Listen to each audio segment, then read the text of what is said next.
don't care, no, you don't care, no. You just rather watch me fall from a golden mile. I can see you at the call. Think about it, ring won't tell you what I saw. When you break it off, you'll see who had it all. You had it all.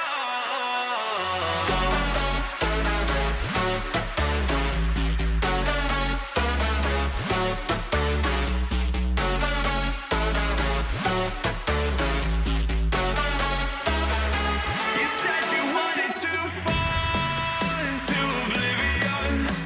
Forget about the world we're living in. Fall into oblivion, oblivion, oblivion, oblivion. Oh, go in.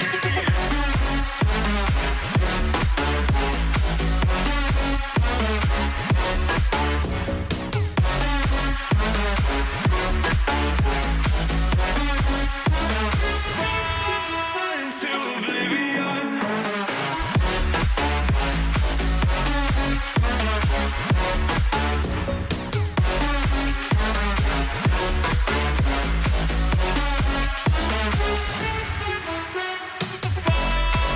Into oblivion. Forget about the world we're living in. Fall into oblivion, oblivion, oblivion, oblivion. I'm going in.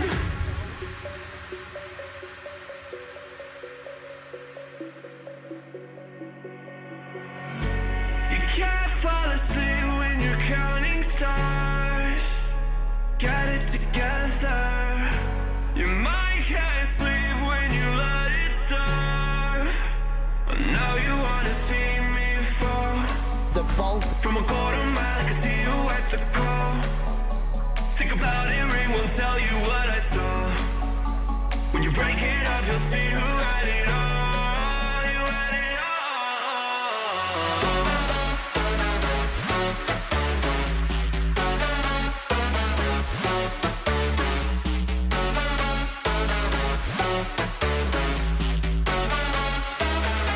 You said you wanted to fall into oblivion. Forget about the world we're living in. Fall into oblivion, oblivion, oblivion.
What does perfect even mean? Is there even such a thing? Ooh, can we switch up all the rules and imagine a utopia? Darling, I'm just so fed up with these expectations. They keep weighing me down. My heart is begging me to get the hell out of my head. I'm gonna live inside the upside down for a minute and pretend, honey, I'm a perfect 10. Whoa, whoa, honey, I'm a perfect 10. Whoa, whoa, and if I say it enough, it gets ingrained in my head, then I start to see, honey, I'm a perfect 10. Honey, I'm a perfect 10. Whoa, honey, I'm a perfect 10. Honey, I'm a, yeah. Yeah, I've discussed it with myself, and I'm disgusted with the way we're told to have a certain face, a certain weight, because we aren't pixels on a screen. No, we're human, we breathe. Every single thing we see curated, it's overrated. These expectations, they keep weighing me down. My heart is begging me to get the hell out of my head. I'm gonna live inside the upside down for a minute and pretend.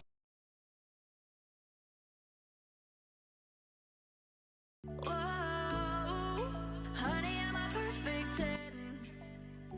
Whoa, and if I say it enough, it gets ingrained in my head, and I start to think, honey, I'm a perfect 10. What is up, lads and lasses? How are you all doing today? This fine Tuesday evening, for most of you at least. I could have a couple of American viewers. I don't know where y'all are from. Over here it's 11:40 a.m. in the Pacific coast of California. But anyway, welcome along. AFC Wimbledon are going to be playing Accrington Stanley today.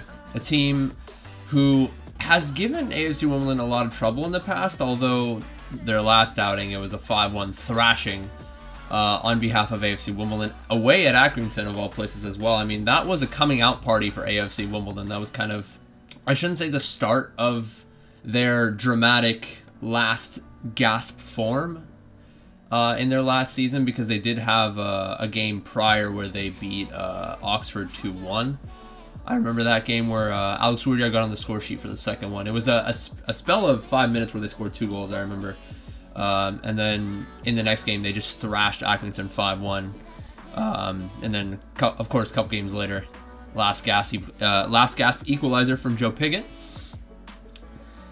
against Rochdale, 3-2, to keep them up. But we are focusing on this season after all. Accrington Stanley are in good form at the moment. They do have 2 wins in their last 2 outings against Lincoln City away, 1-0 against them, and 5-1 against Fleetwood Town. I mean, Fleetwood Town have most of their games they play have been 3+, 4+ goal thrillers, it seems. And then Cody Bishop, coming off of injury a couple of games ago, he has been on a rout. 3 goals in his last 2 games, 1 against Lincoln City and 2 against Fleetwood, respectively. So it's going to be a tough game. If we take a look at the lineups, actually, let's see how they match up against one another. 4-2-3-1 for AFC Wimbledon is going to be the standard. Excuse me. Oh, I'm getting an encoding overloaded message. Okay, there we go. So Anthony Hartigan, Alex Woodyard, the 2 center midfielders as per usual. Redoni out on the left, Asal on the right, McCormick on the center, and Ollie Palmer up top. Ollie Palmer has been in great form as of late. Really showed out against Cheltenham Town in that FA Cup game. it looked pretty dynamic.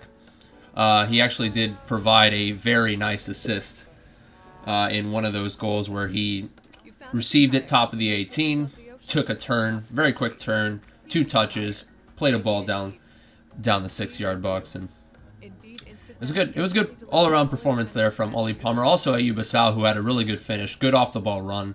I believe it was the equalizer 1-1. That was the goal where he took a nice touch, top the 18, bent it around the keeper. And both teams in really good form. I think this is going to be a great game. I'm going to say 2-2 for the final prediction. But yeah, Cole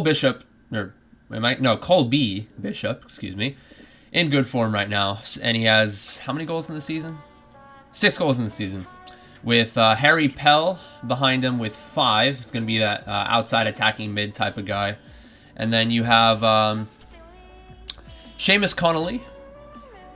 Wait, no, that's I'm confusing players. Sean McConville, I'm sorry, excuse me, on that left attacking mid position, has been playing for Accrington Stanley for the past 5 seasons or so, since 2015-2016 season. Sorry, 6 seasons. And he is a very dangerous player. Oh, shit. My Chrome just shat itself.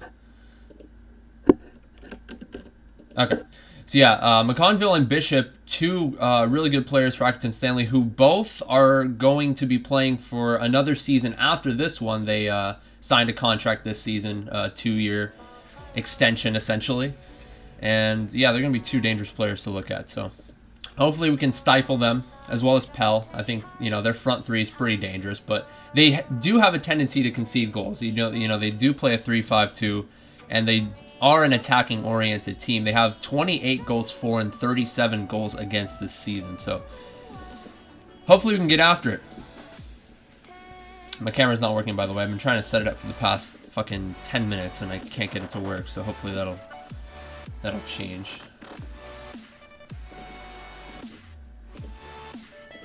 Give me 1 second, boys. There we go. Alright. Let me fix the... There we go. Fix the scale. And we're chilling. We're chilling. We're about to start the game here. And 2-2 is my final prediction. I think Ollie Palmer and I want to say Jack Redoni are going to get the score sheet for AFC Wimbledon. And for Accrington Stanley, I think it's going to be Bishop and Pell. Should be a good one, this.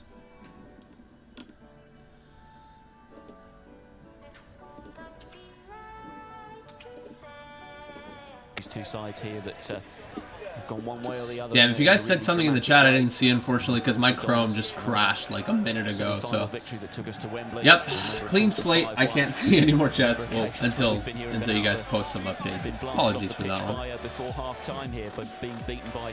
Turn down the music a bit. I should not turn down the music entirely. Well, we're all set then. The Dons all in yellow, and then this evening. All right, turn down the commentary a little bit just to have it in the background, and I don't want it to be too overpowering. But I do want it to be there just in case I do try to focus on the game intently. I'll let the commentary take over and do its bit.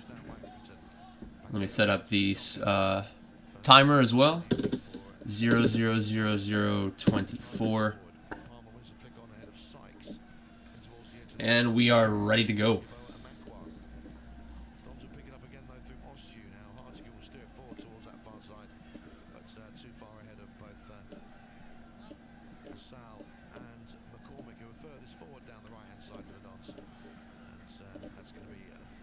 Still setting up. I'm trying to get like 3 separate tabs at once. One with the lineups, one with the live YouTube thing, and then one with the game itself. Bear with me. Alright, boom. We got it. Accrington just... Ooh, some off-the-ball pressure there from Jack Redoni. Forces a deflection off the clearance. Nicely done there from Jack Redoni. It's going to be a throw in here for Accrington.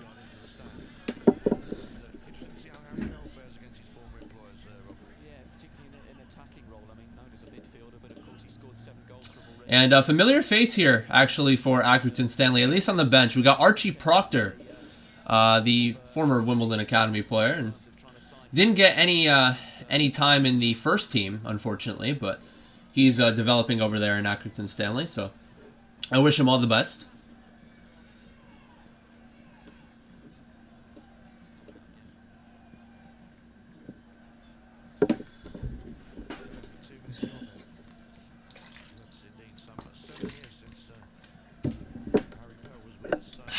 We also got some Champions League games going on at the same time.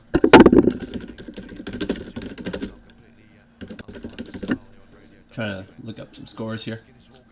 I'll check that out in a second. So we got Guinness Walker on the left here, left-hand side here. Step over, takes a touch to his left, cuts it back. Nice 1-2 between him and McCormick, although the return pass does not connect. A little bit too far ahead of Guinness Walker. Defended by Rogers. There's Redoni actually on that return pass. Him and McCormick are wearing the same color cleats there.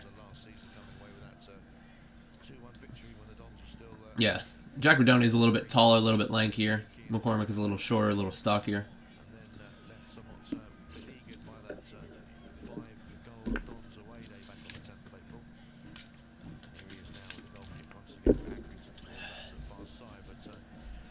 PSG Club Brugge 4-1. Leipzig beat Man City? Really? Okay. Kyle Walker got a red card in the 82nd minute. Okay, it was already they were already 2-1 up Leipzig until that before that red card was brandished. Interesting. I'm gonna have to look at the highlights for that after this game.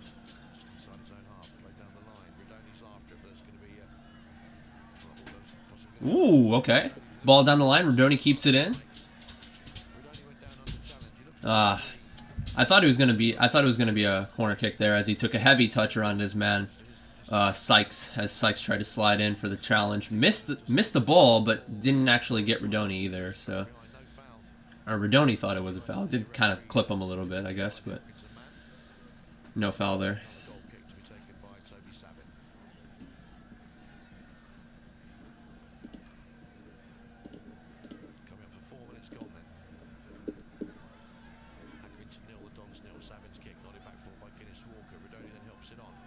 Ooh, Redoni long ball forward to Sal, gets after it, top of the 18. Couldn't quite get a touch on that one, and the goalkeeper picks it up. That was a clearance attempt there from Redoni, but it ended up being a makeshift through ball over the top.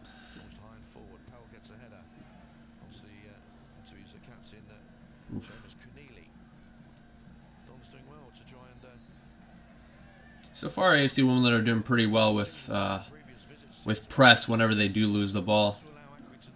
With Ollie Palmer dropping deep a little bit on the press. Alex Woodyard going up from that center defensive mid position to try to press.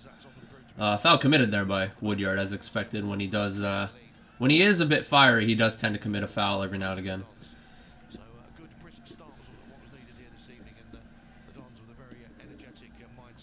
How's the weather like right now? I want to see how this free kick's taken to see if the ball holds up at all.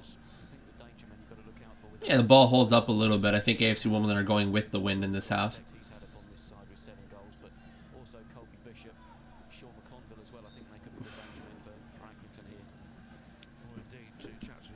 It's going to be a free kick committed here by Alex Woodyard. Once again, a little bit of off-the-ball press there. It was smartly done there from I think that was Rogers, who turned his back.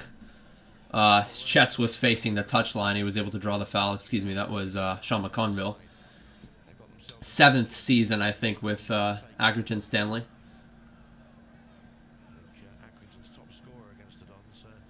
Sixth, excuse me. Yeah, I was thinking of 2015-2016 season. Sean McConville is going to be taking this one from about 14 yards out, but closer to the touchline. When I say 14 yards, I mean relative to the 18-yard box. That goes over everyone's head. Easy throw in here for AFC Wimbledon. And there are the Dons faithful. Looks to me like they've brought, I shouldn't say a lot of fans. I don't think they have brought a huge volume of fans, because obviously going from London all the way to Accrington, what is that, like a 8-hour trip? Maybe a little bit less, but anyway, Woodyard loses the ball there. I would say, just from my estimation, I'd say they brought probably about 200, 300, just eyeballing it. There are no fans, by the way, on... I don't know what the names of the ends are, but there are no fans right now on the right side end. If you're looking at the broadcast, if I follow broadcast, no fans there. I don't know if it's a limited capacity seating thing or if just Accrington don't sell that many tickets in general. But yeah, I know they're a fairly small club, so I think that could be why. I think that's also part of the away end. Yeah, that's part of the away end. Never mind. So the away end extends from behind the goal alongside the small portion on the side close to the touchline, close to the corner flag. Or on the touchline, close to the corner flag, excuse me. But, yeah, AFC Wimbledon knocking around a little bit. Ball dinked over the top there from Alex Woodyard, intended for Luke McCormick. But he was deemed to be offside just outside the 18-yard box there. Yeah, both teams just kind of feeling each other out a little bit. You know, a lot of midfield battles. And we'll see how this will turn out. I did predict 2-2, so if there were to be a goal being scored, I think it would have to be scored within the next 15 minutes or so for that prediction to kind of stay intact. Although you never know, anything can happen. You could have 2 goals in the span of 5 minutes. Anyway, ball to the top here for Accrington. Passed it out wide here for Rogers. Rogers lumps it in the box, top of the 6. Intended for Bishop. He's always going to be a danger man, but Nick Zanev collects and he throws it out. Does that every so often, Nick Zanev does throw it out. It's going to be Anthony Hartigan. Switches the play here. Ollie Palmer, he could take a touch down the ground. Decent first touch, but it was towards goal, that first touch, and the defender cleared, but oof.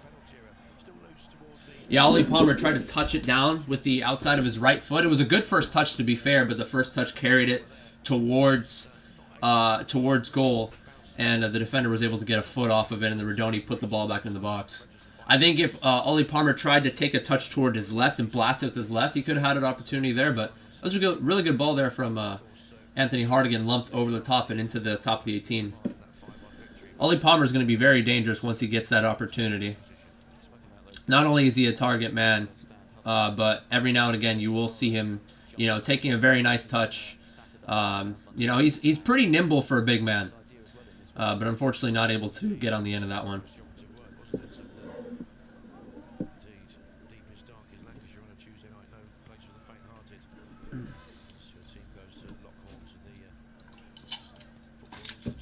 Oof. Accrington play a ball over the top. Nobody picks up Sean McConville on that back post.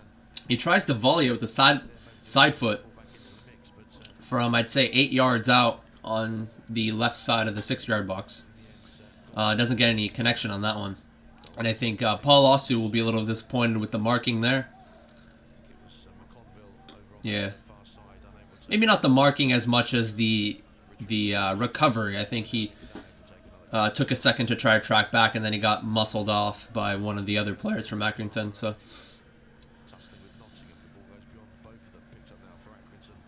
Accrington's going to switch the play here, left-hand side.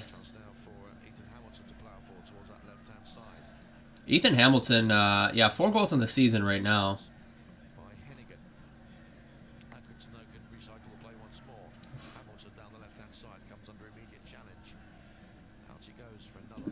Yeah, he's having his best season of his career so far. I think he's played for several or various League 2 and League 1 sides, but right now he has 4 goals, his highest goal tally so far in his 5 or 6 seasons or so in professional football. But this is only the middle of the season, so he's bound to add more to the score sheet, the left midfielder. I was going to say as well, just around in the table where Cheltenham are as well our opponents on Saturday, so didn't manage to see off them in the cup, but that was cup football. This is League 1 football here tonight. Yeah, Accrington have been switching around center midfielders a little bit with Coyle coming in and out of the rotation, and Mumbungo coming in and out of the rotation, but Mumbungo is going to be on the bench this time. We got Nessagunas walk on the left here. Oh, nobody picks up that cross there. It was low and hard. Or it wasn't hard, but it wasn't cleared away initially. Ollie Palmer tried to get on that one, but it was cleared away eventually.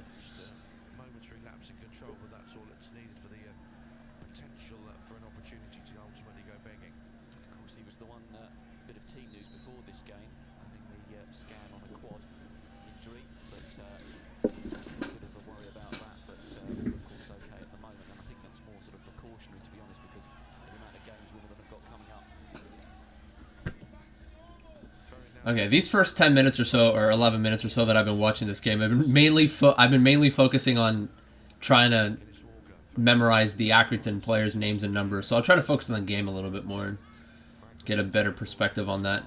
Daniel Chuck is able to outmuscle Bishop, get a touch on it as Bishop tried to hold it up midfield.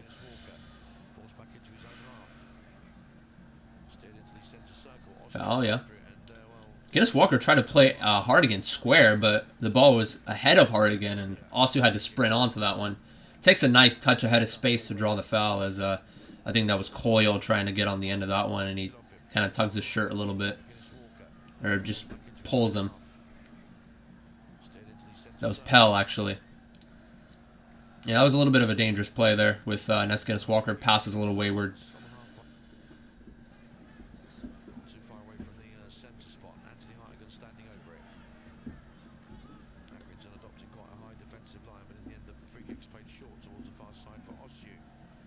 Osu takes a nice step over, beats his man. That was Hamilton on the defense, gets the cross and headed away. Yeah, Paul Osu is very quick, though. I know he's not the greatest outside back in the world in terms of defending, mainly because of his stature, though. I wouldn't necessarily say that he's an outright poor defender, because he does focus mainly on the offensive end, but that's because of his stature. You know, he's very short, very quick, very nimble. But yeah, it was a good switch of the play there from Accrington, and a through ball played by Rogers into the feet of McConville, and Palmer kind of shoves him from behind a little bit to impede play. No booking from Ollie Palmer, thankfully.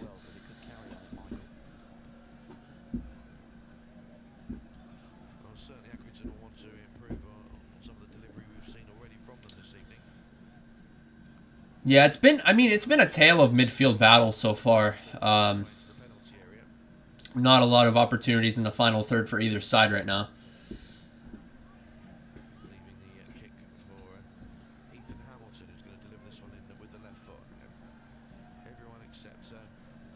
Oh, I mean, that was an easy clearance.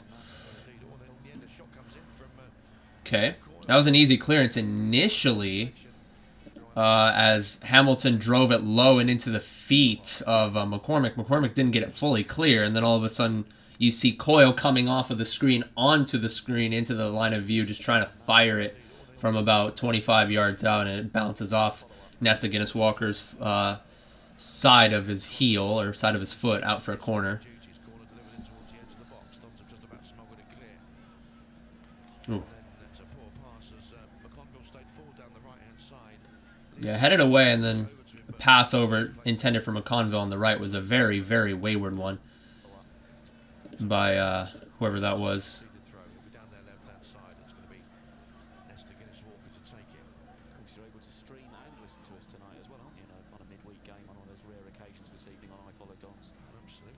Oh! Oh! A clearance was missed by Mankwa. Oh, man. Luke McCormick was on to that one. But he back-heeled it.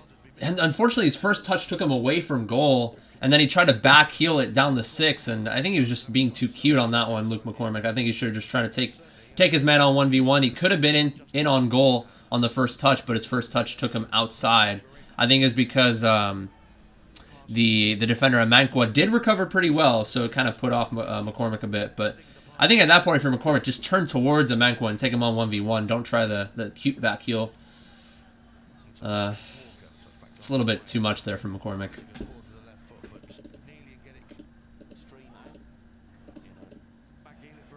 I want to look back at that to see, because I did see Asal making a run towards the top of the 6 there, and he tried to find Asal. I mean, it almost did find Asal. It was just a little bit behind him, and Asal tried to turn and, you know, try to recover, but opportunity pass there.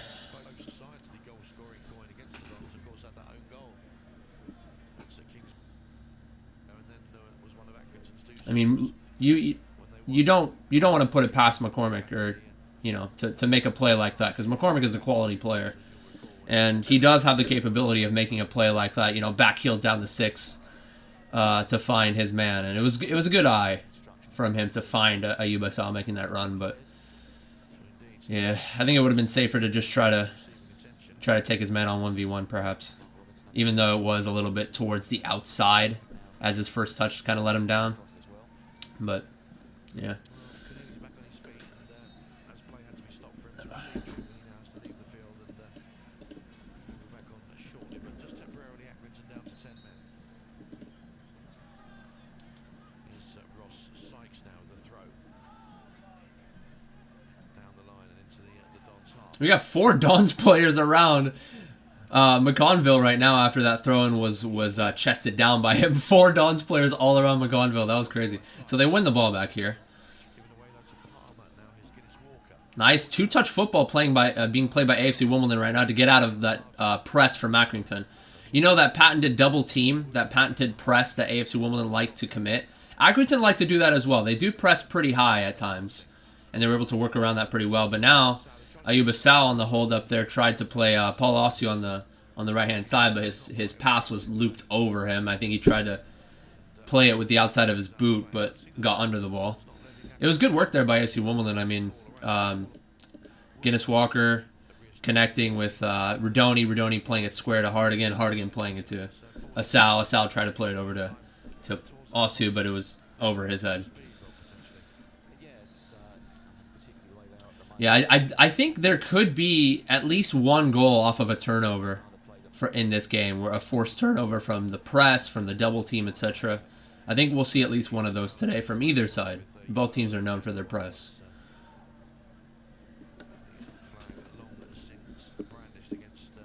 If you guys are saying anything in chat, I'm not seeing anything. I don't know if it's a glitch. I don't think anyone's actually chatted, but ever since my Chrome just closed on me, I don't know if it's been a glitch or something. I think it's okay now, but I just wanted to make sure.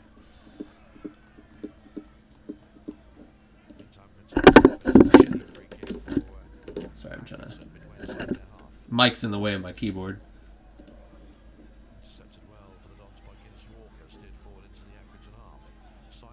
Hey! Rogers' first touch was a poor one, but then he tried to play it down the line, and McCormick got in the block, so throw in here for Accrington.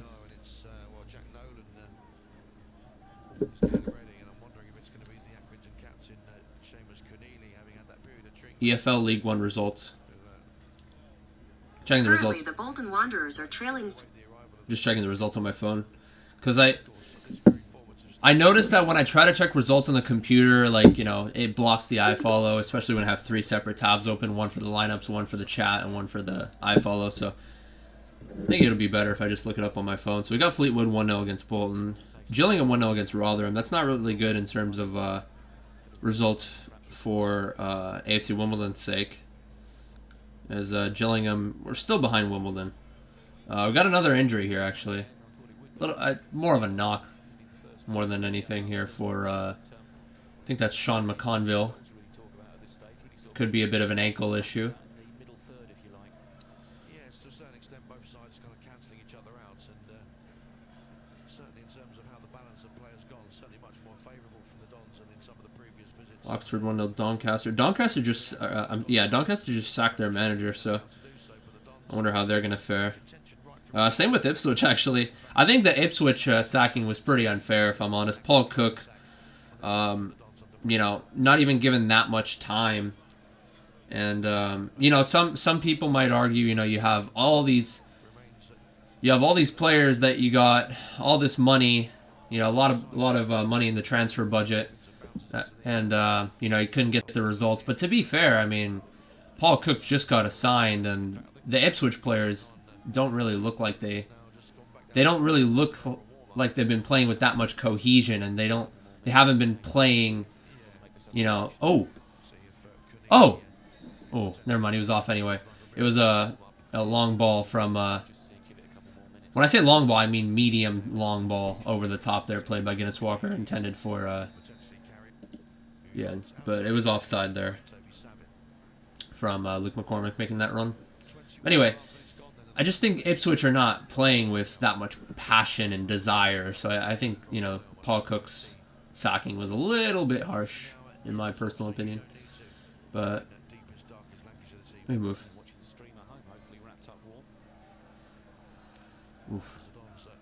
Paul Osu plays Hartigan forward, and Osu's going to make a nice run off the ball, but instead that ball's going to be played forward for Ayuba Sal. Well defended there by Ayamakwa, but he gives it away. And then Hartigan loses it after the first touch was poor because it came straight at him. It was a low-driven ball from Ayamakwa. Ooh. The center backs opened up a little bit from AFC Wimbledon, but it was Nick Zanev that was able to sweeper keeper come out there. It was a good ball played by Rogers for the striker there, Bishop. Looked to me like it was Daniel Chaka a little bit too far forward after he tried to win a header, and the defense was opened up for a second there, but Zanev was able to come out. Very nicely done from Nick Zanev. And then the clearance there from Guinness Walker is all the way out for a goal kick. Yeah, smartly done by Zanev. He was able to be aware. I think he, as soon as he saw Daniel Chaka come, I'm just trying to speculate a little bit here. As soon as he saw Daniel Chaka coming up to try to win a header, and then the knockdown was won by Accrington, and they played it for. I think Zanev knew that the hole kind of opened up, so he came out a little bit before the pass was even made. And then once the pass was made, he was able to come out.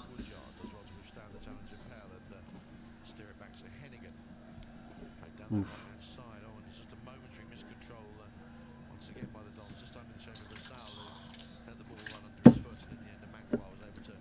Nice off the ball press there by Ubasal to press the goalkeeper. Forces a not a wayward clearance, but a clearance that goes all the way to the midfield only. That's kind of a juxtaposition of words. All the way to the midfield only.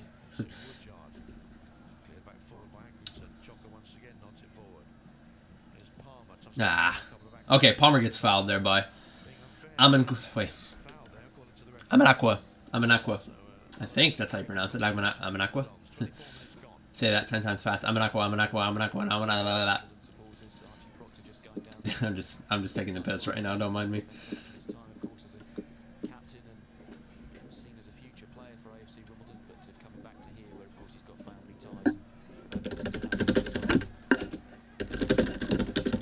Is Archie Proctor on loan to Accrington? I think he is. I don't know if he's on loan or if he got signed. I think he's on loan. Oh, decent ball. Oh, keeper spilled it, but no, I think he was just controlling it. Okay. It's a good ball in. A little bit too close to the keeper there, and the keeper looked like he spilled it for a second, but I think he was trying to just control it. No AFC Wimbledon players around him, so. Goalkeeper Savin has... Ooh. Shanked it completely. But yeah, he's only had 9 starts this season, Savin, so interested to see how he's gonna fare, as he just recently got slotted into the rotation.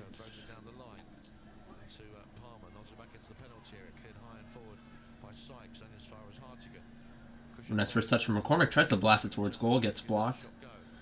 Osu's too far forward, man. Nice press there by Ben Hennigan, though. Ben Hennigan, that was a little bit dangerous from Hennigan because Osu was already far forward, but he pressed Bishop, who came to drop deep, and he actually outmuscled Bishop, and ball went off of Bishop as, could have been a foul maybe, but it was good work from Hennigan to press. Could have been dangerous, though, if Bishop might have maybe played a square ball down and maybe make a run outside of Hennigan. But Hennigan takes it upon himself to make sure that, nothing happens.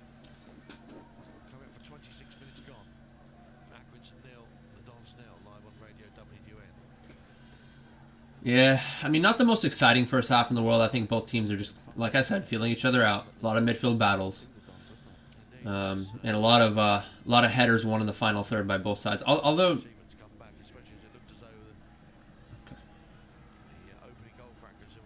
neither team are playing it long that often. I shouldn't say a lot of headers, but most of the time when the ball is, they do play it over the top. It's either sought out for a goal kick or it's won by the center back.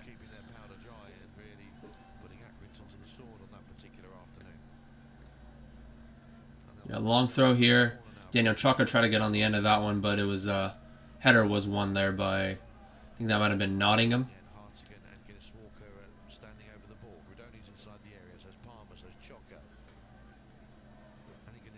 Oh, good ball. Oh! Oh, man.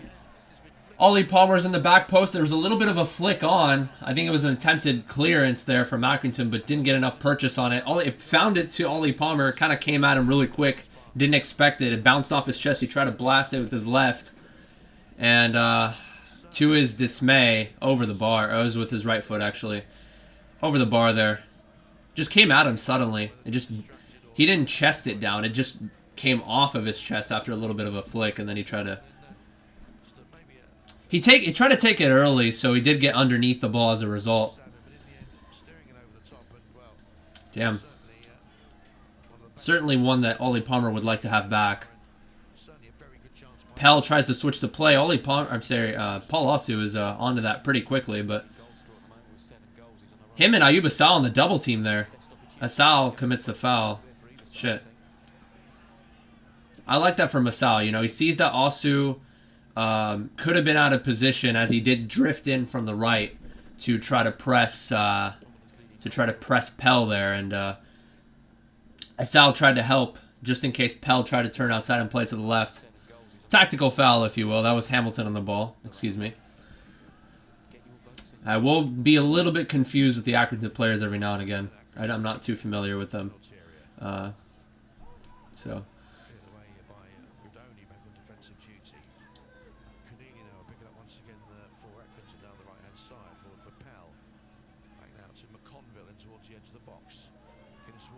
That was a bit of a weird header by Guinness Walker. Huh.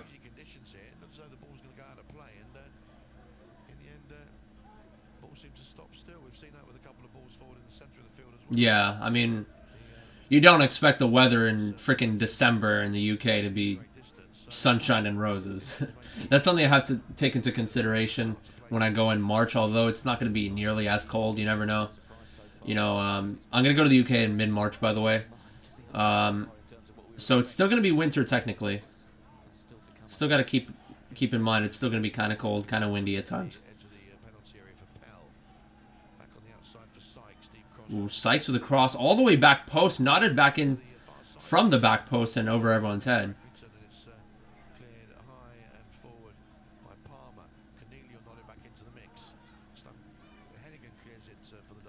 Ooh, got some pretty sloppy football played by both. I shouldn't say sloppy, but very grindy football. A lot of long balls played, a lot of headers won in that particular exchange. Keneally plays it out left. It looks to me like Accrington are playing pretty good football right now. They play it out left. Switch the play once again over to Rogers, defended by Guinness Walker. Back to the center. Accrington are playing all over the pitch right now. Left, right, center. Left, right, center. Sykes on the right now. Going to be playing a ball. Easily headed away, though. Asal tried to drop deep. Oof.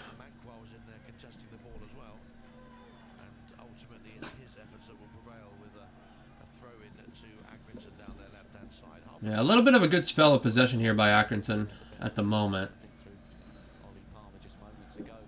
But the stats indicate, if you're watching the stats alone, it kind of indicates a kind of a lull of a game so far.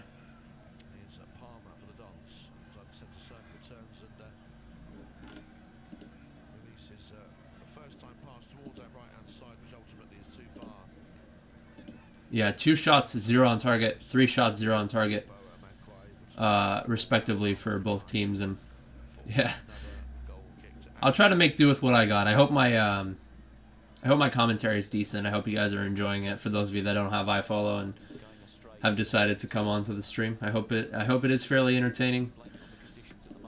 Oh yeah, I was about to look up the results on my computer. Results around the league, but probably not conducive to a good watching environment or good watching conditions, because it's going to block my iFollow. So if I'm going to check results, I'll check on my phone. League 1 results. I'll check it in a second. Nice backflip. Lyon tied Bordeaux 2-2. Oh, Berdoni. Square to Asal. Top the 18 Asal. Oh. Deflected off. Sorry, I was looking up results. I got distracted. Luke McCormick, man, off of the throw, and he back flicks it. Back heel, a little bit, kind of a looping ball, and it was Ollie Palmer won the knockdown straight to JaggyDons, top of the 18, and he played it square to Asal, who tried to get the shot off, and it was blocked by Amakwa. Far post shot intended to be a far post shot there, but it was blocked by Amakwa. Nicely done by Ollie Palmer to win that knockdown, and Luke McCormick with that cheeky flick off of the throw-in. So corner kick coming in here. Ollie Palmer on the back post there, try to win it. Does commit the foul there. He unfortunately doesn't win the header fully anyway. It was just over his head, and he tried to flick it on, but it went past to the touchline anyway. So even if it weren't deemed a foul, it would have been danger past anyway. Yeah, I think for Ayub Asal on that other exchange, by the way, I think he did take a little bit too long in the ball. I think, let me look back at that one. His first touch was a little bit close to his body, so he kind of got caught up a little bit, hesitated on whether to take the shot on or not, and then after he hesitated, took the shot on the second time around. Oof. Nasagitis Walker tries to play a ball over to... Yeah, Sal would have been not clean through on goal, but he would have had a decent amount of space on that left side of the 18. But pass was too heavy for him.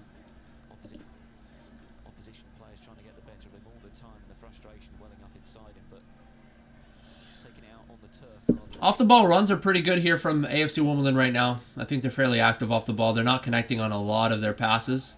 Some of their their through balls over the top have been either offside or a little bit too heavy. Ooh, Accrington playing really well here. I mean, it was a little chip pass over from Rogers to McConville, and he took a little back heel touch straight back to Rogers, and he tried to play a through ball over to Bishop, but the through ball was a little bit too heavy there. That was a brilliant touch by McConville, man. Even though it is the opposing team, I just admire, I love the sport of football. So anytime I see something like that, McConville just taking a back heel touch and rolling it along the ground is really nice to see. So I kind of admire it as a fan of the sport.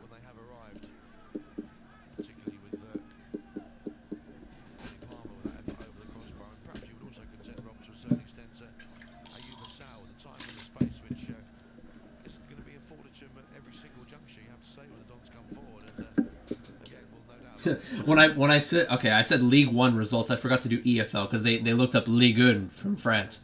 Anyway, Bishop wins a long free kick and then cleared away partially for a throw in. EFL League 1 results.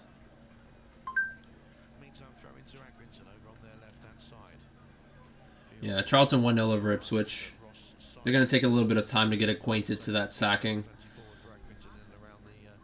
Long throw here from Accrington to take. Bishop wins the knockdown. Oh, okay. He wins the knockdown and then another little pass towards the 6. It was cleared away. Oh. Cross was blocked by Osu on the left. Asal gets it away, but not fully away. Cross back in. No, it was a shot, actually. Half cross, half shot there from Sykes, who did come up from the left center back position to try to... Initially, he was up there because of the ball lumped into the 18 from the free kick. But, yeah, he tries to play a... I don't know if that was a shot or a cross, but... We'll see what happens in the last 10 minutes here. Or 9 minutes, I should say, of this opening 45 minutes. Not the most entertaining first half in the world, but we make do with what we have here.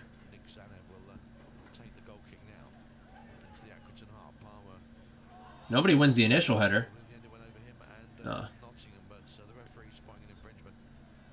Handball from JaggyDons as he tried to chest it down.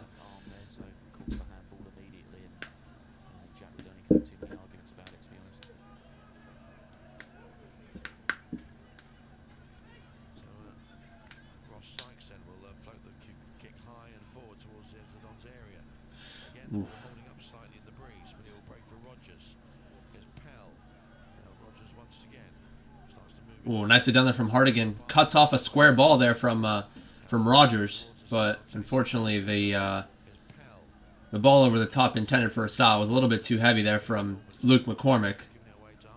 Yeah, AFC Wimbledon are going with the wind, and if they don't score a goal in this half, I think it's a bit of a wasted opportunity because they are going with the wind here, and yeah, that ball over the top probably could have seen Ayuba Sal if it wasn't going with the wind, but the wind just kind of carried it.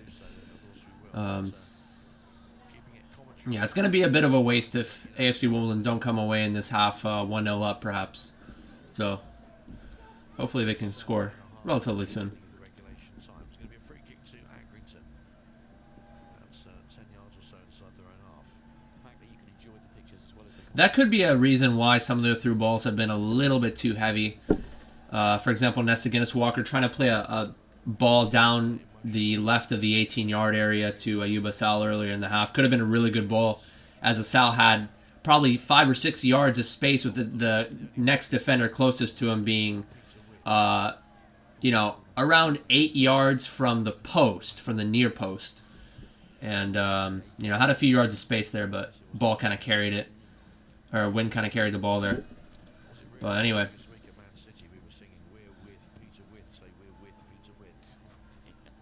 Ooh, ball down the left-hand side here. Zanev's able to collect. But Offside anyway. verdict to the assistant. Another free kick then to Dons. Accrington 0, the Dons 0 then. You with myself, Mike T, Rob Cornell, and whoever else wants to join in the background. Where is it? Some of the Accrington fans here. The main stand.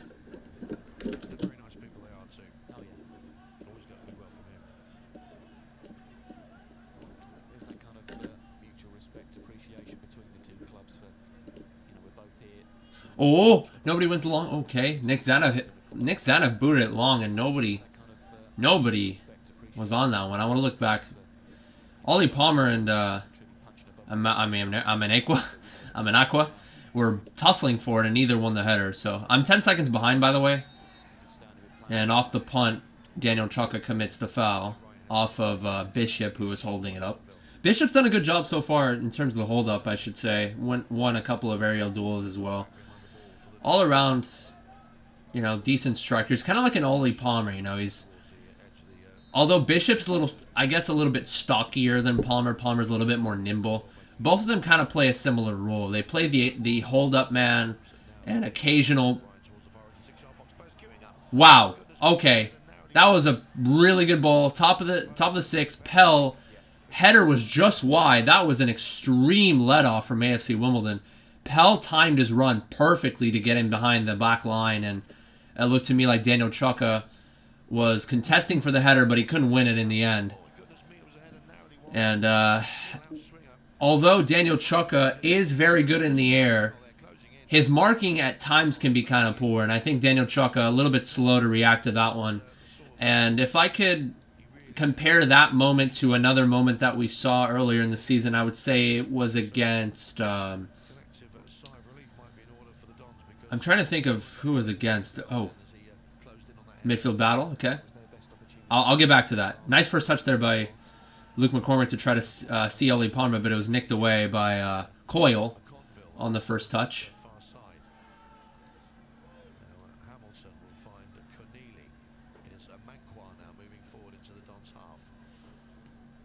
A Manqua. Ooh, 1-2 played between him and the outside mid Hamilton, but he was offside, I guess. Trying to put the passing move together.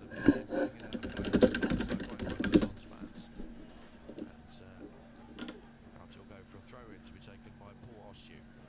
I think it was the game against Shrewsbury Accrington 0, the Dons 0. or Rotherham. No, it was Rotherham. I think it was the third goal where like it was just a free kick and Chaka lost his mark, and whoever that was that got on the score sheet, I think it was Michael Smith. Yeah, he was able to just touch it down and just free finish.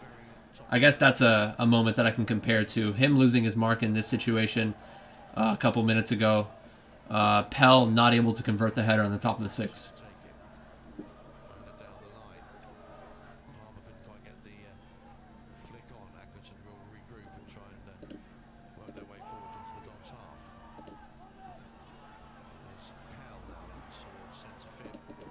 Wait, Oh, okay. I was wondering what the sound was coming from. I had another video playing. My bad, guys. Oh, Rodoni tried to play it square to Hardigan, but the ball was behind Hardigan. Okay, and I guess Keneally tried to play a ball to the left and completely shanks it, so AFC Wimbledon recovered possession. It went kind of looping high and over, and Woodyard was able to collect and draw the foul. That could have been easily punished there by Accrington. That was a very poor pass there. Square ball from Rodoni that didn't find Anthony Hardigan. Could have been punished. Trying to get him on a header. There's a couple of opportunities for Wimbledon about 10 minutes or so ago from Ollie Palmer and Basal. It still remains goalless here as we get closer towards Yeah, I think Wimbledon just... Hold on. Ball being played in by... Oh! Hennigan! Oh! Shit! I mean, it was McCormick trying to play a first-time volley off of the cross from Hardigan. Okay, danger hasn't passed. Oof. A couple of clearances, not fully away. Oh, now finally Accrington cleared their lines. I mean, McCormick tried to volley it first time. He whiffed it, and then the ball ended up to Hennigan's feet. He took a touch and tried to volley it towards goal, and it was kind of at the keeper there. He was able to make the save. That volley was about 18 yards out, and Ben Hennigan, imagine that. It was kind of a half volley there from Hennigan. But then, you know, pinballing for the next 10 minutes, a couple of clearances from Accrington eventually cleared away.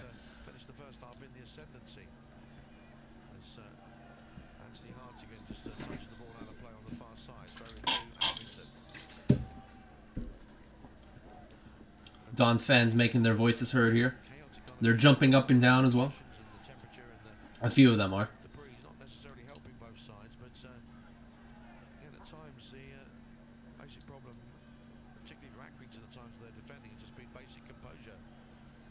Ayub Basal's going to take his man on. Ooh. Ayub Basal beats his man for pace and gets dropped. He beats Keneally there. Takes a heavy touch around and beats Keneally for pace and gets brought down by Hamilton. I mean, he had no other choice there. Does kind of pull him down a little bit and receives the booking.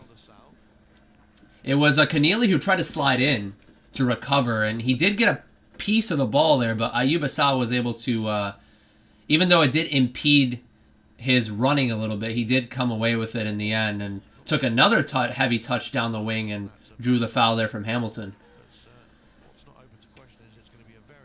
It was a kind of a mixture of a foot in. He stuck his foot out and kind of put his arm over the shoulder a little bit there. So definitely a necessary tactical foul there to stop the pace from Ayub Basal. You know, as soon as he breaks away for pace, he is an absolute monster when he gets into space. So Hardigan and Nissa Guinness-Walker stand over this. Guinness-Walker's going to peel out. But the cross is going to be played in. Top of the 6. Kind of pinballed a little bit as Accrington tried to get the header away, and it bounced off of Ollie Palmer and collected there by the keeper. I thought they were going to be playing Nessa Guinness-Walker on the peel-out route, but Hardigan did play it into the top of the 6 there. I thought that might have been a training ground move for a second there, but...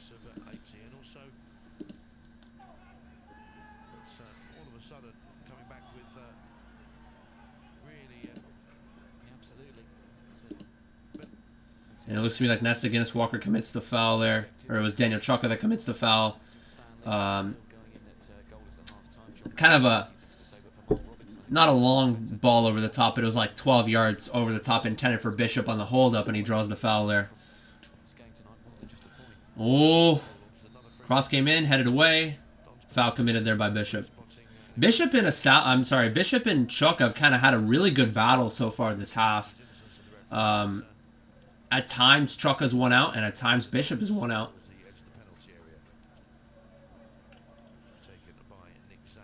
And Bishop was able to win out over, or I'm sorry, it was Pell that was able to win out over Chuka in terms of that chance that he had at the top of the 6 earlier this half. In terms of beating him for a mark. I should say you know, physicality battle has been 50-50 between Chaka and Bishop, Chaka and Pell, whoever he's marking. And it's going to be the end of the half here. Not the most exciting half. It did pick up towards the last 10 minutes or so, with a couple of opportunities from both sides, with Pell having the best opportunity of the half, free kick being whipped in from the right and top of the header, top of the six, just wide.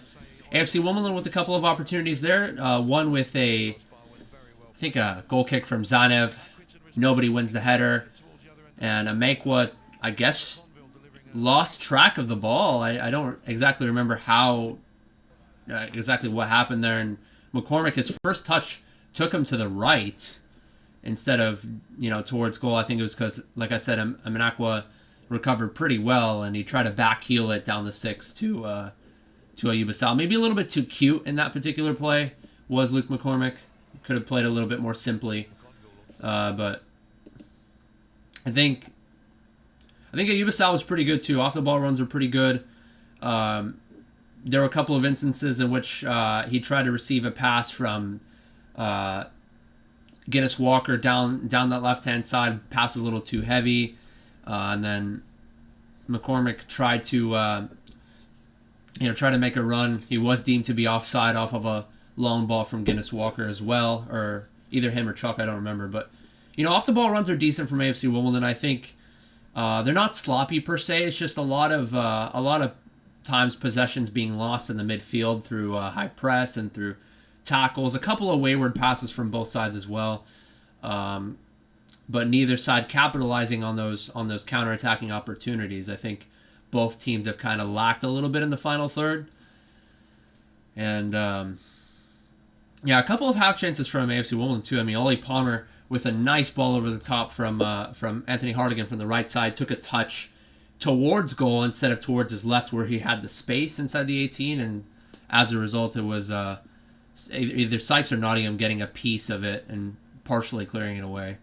And then, obviously, that volley from top of the 18 from Ben Hennigan, a little bit too close to the keeper in that instance. So nothing too much to comment on in that half. So we'll be back after these short messages from Papa John's. Yeah, I got the Papa John's as a sponsor, I guess. So we will be back.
just can't let you go.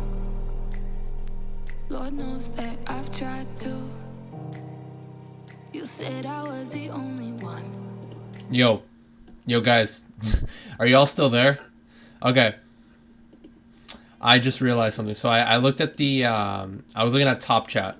I've never had it set to top chat ever. It was just automatically defaulted to top chat instead of live chat. So I'm like, where are all the chats? What the fuck? Nobody's saying anything. So I would like to take some time to address some of the comments real quick. First of all, let me turn this music down. NCS.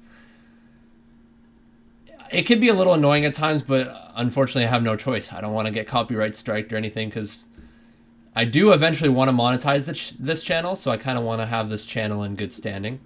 But anyway, let me address some of the comments that I've had flooding my chat without me addressing any of them. So, how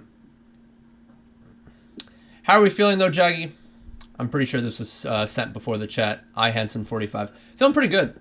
I've been working on homework a lot lately, so I guess a little bit stressful. And then, as for FIFA career mode videos, I do plan on uploading one tomorrow, part 4. I mean, I've been really slacking on that.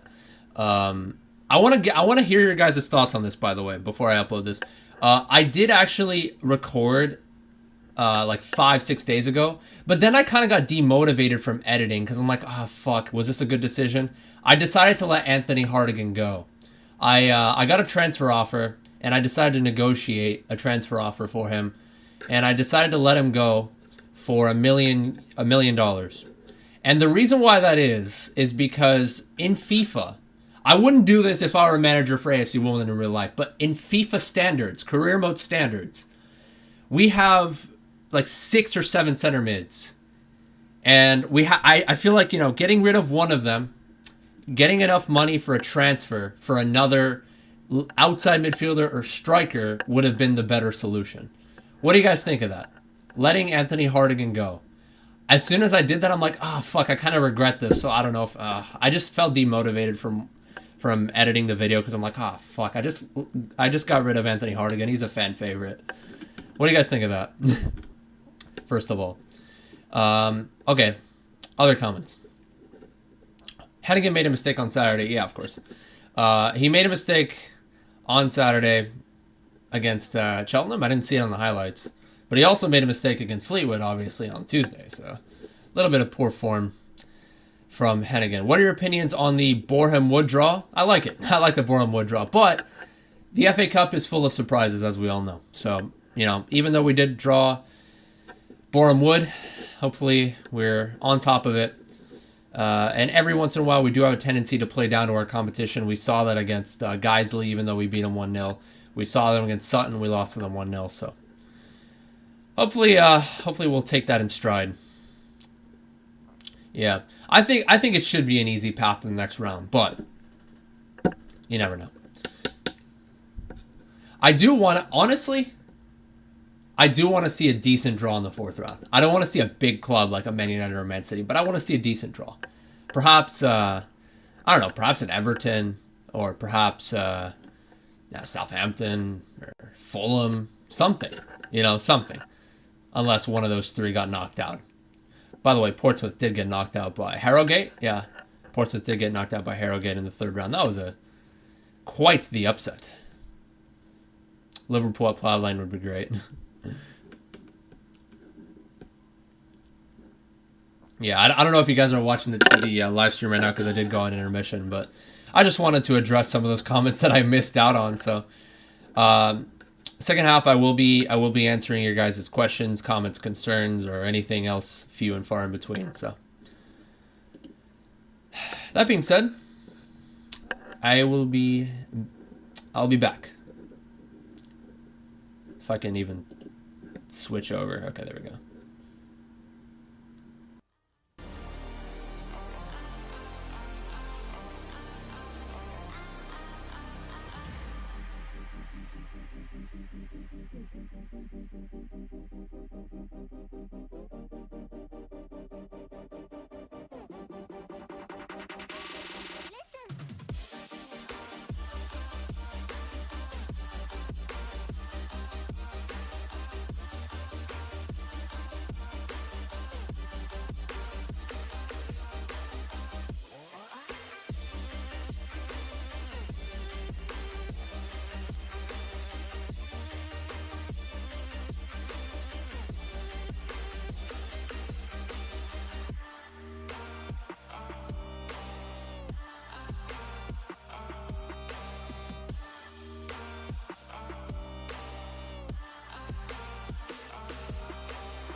I saw no shadow. I looked around, searched every building and home that I found. I saw no shadow, but felt the glow. The warmth inside me kept me afloat. It felt like heaven had found my bones and gave me comfort when I feel alone. Now you're gone, I'm alone. I guess it's time to get better. Through the pain, I will go alone.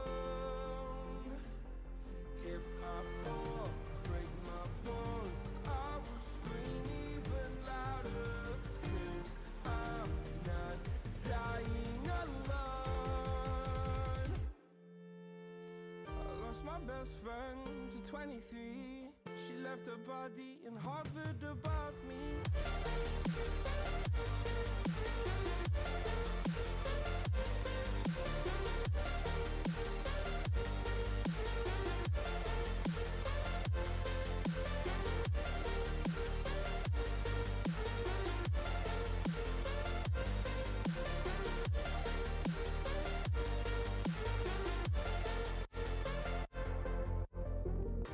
My best friend to 23.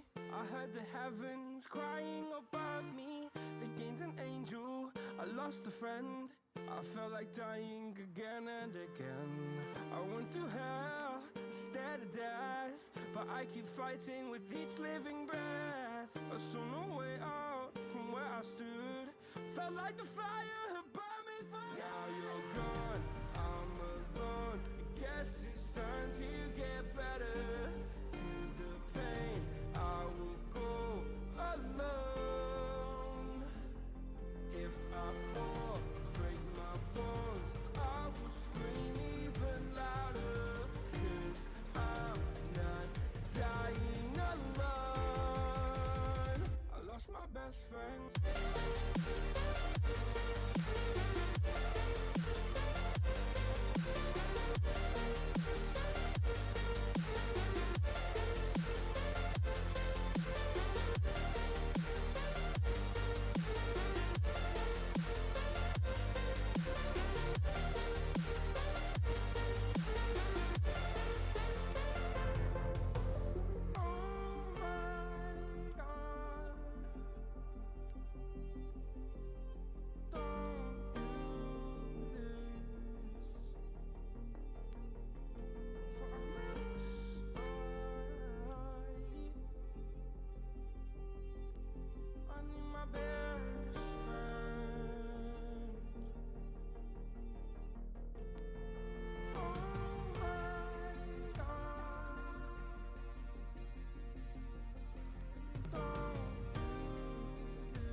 Say it like that. If I hate you, then find someone new. Baby, but Yo, fuck. Yo, fuck. I'm behind. Okay. So, bear in mind, guys, I'm gonna be 2 minutes behind, okay? I'll try to catch up if there's an injury or something. I completely bottled this, so I'm a little behind. Okay. Yeah, I'm a bit behind, guys. I'm probably about a minute and a half behind, so bear with me here. Already a long ball played over the top from Accrington. Okay. Got it. We got offside. And we got an injury. I can go forward a little bit. Yes. Okay. So now I'm only like a minute behind. Awesome. Okay. So it's the 46th minute now. The timer is inaccurate. So let me update that. I'm going to update that on the fly. Okay. So now 46-12. Already Accrington give it away. Top of the 18. A shot coming in from Jack Redoni. He took it towards his right foot there as he faked the shot with his left, but then it was low and down to the keeper's right.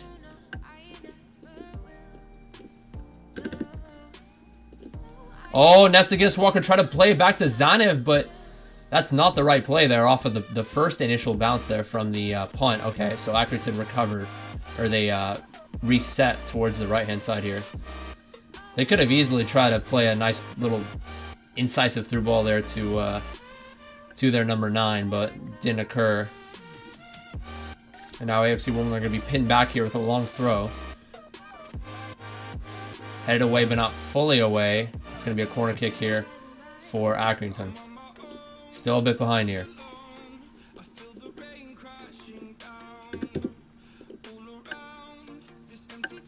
Corner kick going to be whipped in. It's a floater near post. Palmer tries to clear, bounces off. Not fully away. Header back in towards the top of the 18. Ooh. Ball played over to the left here. Damn. I mean, that was a, kind of a scary scenario there as the ball switched over here. A little bit too heavy there, intended for... I think that might have been Rogers coming up.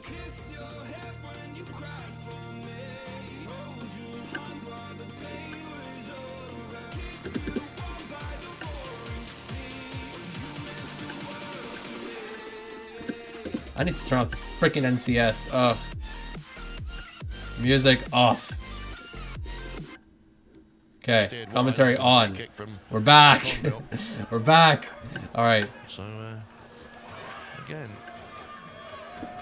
case of which side Amenekwa, a little bit sketchy there. Or twist of philosophy as the second half goes on. 4 minutes gone then after the break. Still the Dons. Okay. Goalless here with Accrington at the Wham Stadium in this Tuesday night fixture. Is Redoni now on the left-hand side. Okay. Redoni tries to play a long ball over to... Guinness Walker actually started off behind Redoni, then he played Redoni and sprinted forward. Redoni anticipated the run being made, but pass was made a little early as easily cleared away, and Zanev actually had to come out there. Obviously, Accrington are with the win now. Zanev had to come out and actually head it out for a throw-in to prevent any Accrington players from going on, getting on the end of that one. The good thing about going against the win AFC Wimbledon, though, is that they're going to have a lot more of their through balls stay in play. So there's something. From Sykes, cleared by Palmer. Now here goes Coyle. But Dons have cleared their lines high and forward once again towards the far side through Redoni, but he couldn't keep it in play. Another throw to Accrington on the far side. Good evening to Bernie Pod joining us. Greetings to you, sir. And also HP and Marcus over in the Norway region. Another long throw here. These throw-ins are going to be fairly dangerous as they're going to be whipping in with pace. There's Coyle for Accrington, looping it high back in towards centre field. Bishop battling for the ball as well too. Bishop taking a couple of touches there, one with his chest, one with his thigh. Gets it out to the left-hand side here. Nolan touch forward now down this left-hand side. Hamilton trying to see off both. Also, unfortunately, out of position there. Ball being played down there. Cross comes in. Whiffed clearance there by Luke McCormick. But thankfully, Rogers insteed goes for the header from about... It bounced up ahead of Rogers. He tried to get a power header towards the far post, but deflected by Zanev there. That was a poor clearance, or a lack thereof, by Luke McCormick after the initial partially headed clearance there by, I think it was Hennigan. But looking to put that to right straight away, and the Dons needing to be very watchful indeed, back on defensive duty. Particularly buoyed on by those Stanley Ultras just behind. And again, Bishop's going to play the hold-up, chuck on the defense, gets a little touch on that, but it sees it out to the right mid here for Accrington. Accrington are really hogging that line. They are trying to play a through ball down the line, and they're holding it up close to the touch line, and They're hogging the wings right now. 6.5 Accrington minutes are. gone then in the second half. And a couple minutes earlier, it was Hamilton that was able to work around the double team between Asal and Woodyard, who were trying to cover for Osu. That was a little bit out of position initially. A long throw once again here, headed away by Choka. Gets it partially clear. McCormick battling with Coyle over on the far side, and in the end, it's the Accrington man who's deemed to have got the final touch. So out he goes for another throw to the Dons. Again, I'm a little bit behind, probably Brave Dons souls over on the far side 30 there. seconds behind. So as soon as I get a little bit of an injury or Well, indeed, stoppage, it's a I'll very get back to decent turnout live. on a Tuesday night away to Accrington, isn't it? 189 Dons fans and a total crowd this evening at the Wham Stadium of 1,746. And Paul also going to take 3, 4, these temperatures. one touch ahead of his defender there. Tries to take a heavy touch Or at around least a pie or a hot beverage, which of course, as you Hamilton said, there. The Accrington chairman very kindly is offering free to the Dons fans. Yeah, he's a great figure. I think he goes around the ground and, you know, he's just wants to be, you know, part of the support here. You know, nothing, no bigger. And by the way, Connolly did come off. Oh, wow. Part of the same team. And, same support. Yeah, Woodyard and Osu not on the same page. The return ball from Woodyard was a wayward one because he didn't think Osu was going to run forward. He thought Osu was going to stay there in position. And they still have the ball. They still have the ball anyway. But then Woodyard tried to switch the play, and that was a wayward pass. So a couple of instances where Woodyard really not connecting with anything, just kind of connecting with nobody. Here's Michael Nottingham now on the far side. Just lets the ball roll out of play.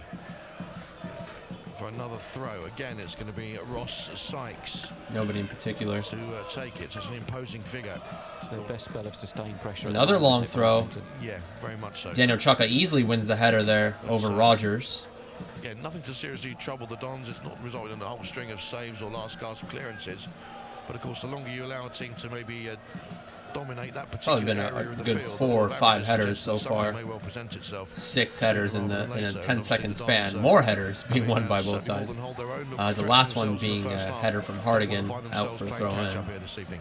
Yeah, and we're getting numbers back behind the ball here as well, dealing with what Accrington have trying to launch to Wimbledon's defence here in the Wimbledon goal, but I think AFC Wimbledon really have to be careful with Accrington hogging the wings, because, you know, for Accrington it's a win-win situation for them. You know, either they're going to successfully play a ball down to McConville or to Hamilton, who occasionally makes that run forward, or to Rogers, Pell.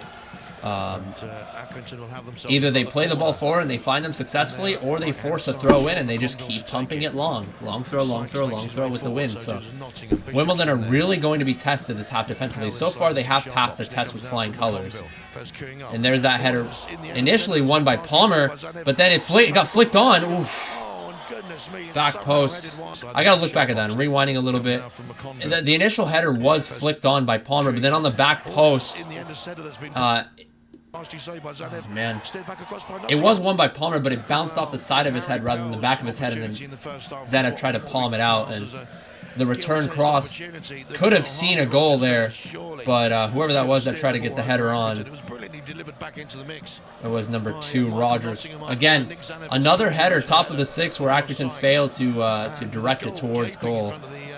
We saw that with Pell earlier in this half, where he nodded it wide, and that time it was a header nodded wide by Rogers. I think that one was a bit more of a sitter than the Pell one, because that one the cross only traveled like 10 yards versus a whipped-in ball from 25 yards away with pace. That one was only like 8 to 10 yards out, and Rogers just completely whiffed the header. He didn't whiff the header, he just didn't get ball towards the frame. So another let-off there from AFC Wimbledon. It's gone at the start of this second half. Still it remains goalless, but I got to give credit to Chuka for winning a few of the headers there. That time it was Ollie Palmer who tried to win it, but it bounced off the side of his head. And a little bit of sketchy stuff here.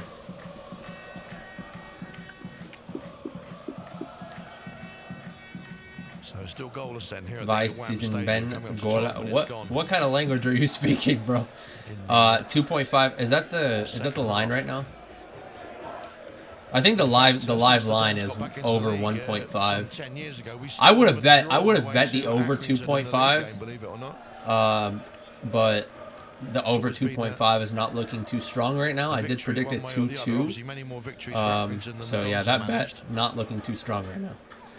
Of course, that playoff for semi-final second leg finished 2-2, but that was after extra time.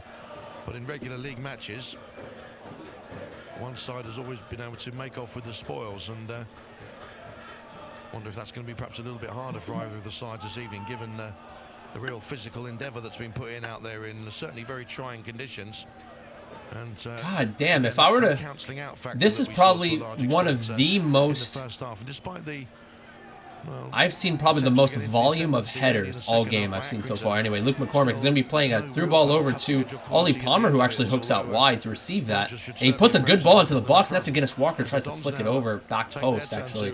Wasn't trying to steer towards goal. He's trying to flick it back towards McCormick, back post, but cleared away, not fully away. Paul Oster now on the right. Takes it to his left. Good cross! Golazo! Yes! That was Luke McCormick on the end of that one. It was knee height. It wasn't the best placed cross in the world. It wasn't towards the head. It wasn't low and down to the feet. It was kind of knee height, but Luke McCormick was able to bring his foot up.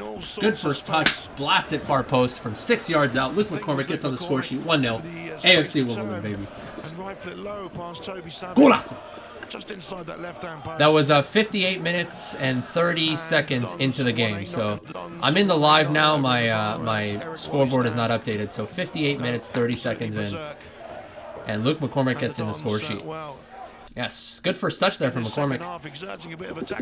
The cross was put in with a little bit of pace, not an overwhelming amount of pace, but it was the height that could have put off Luke McCormick. Like I said, it was knee height. And he got a very good first touchdown. Brilliant.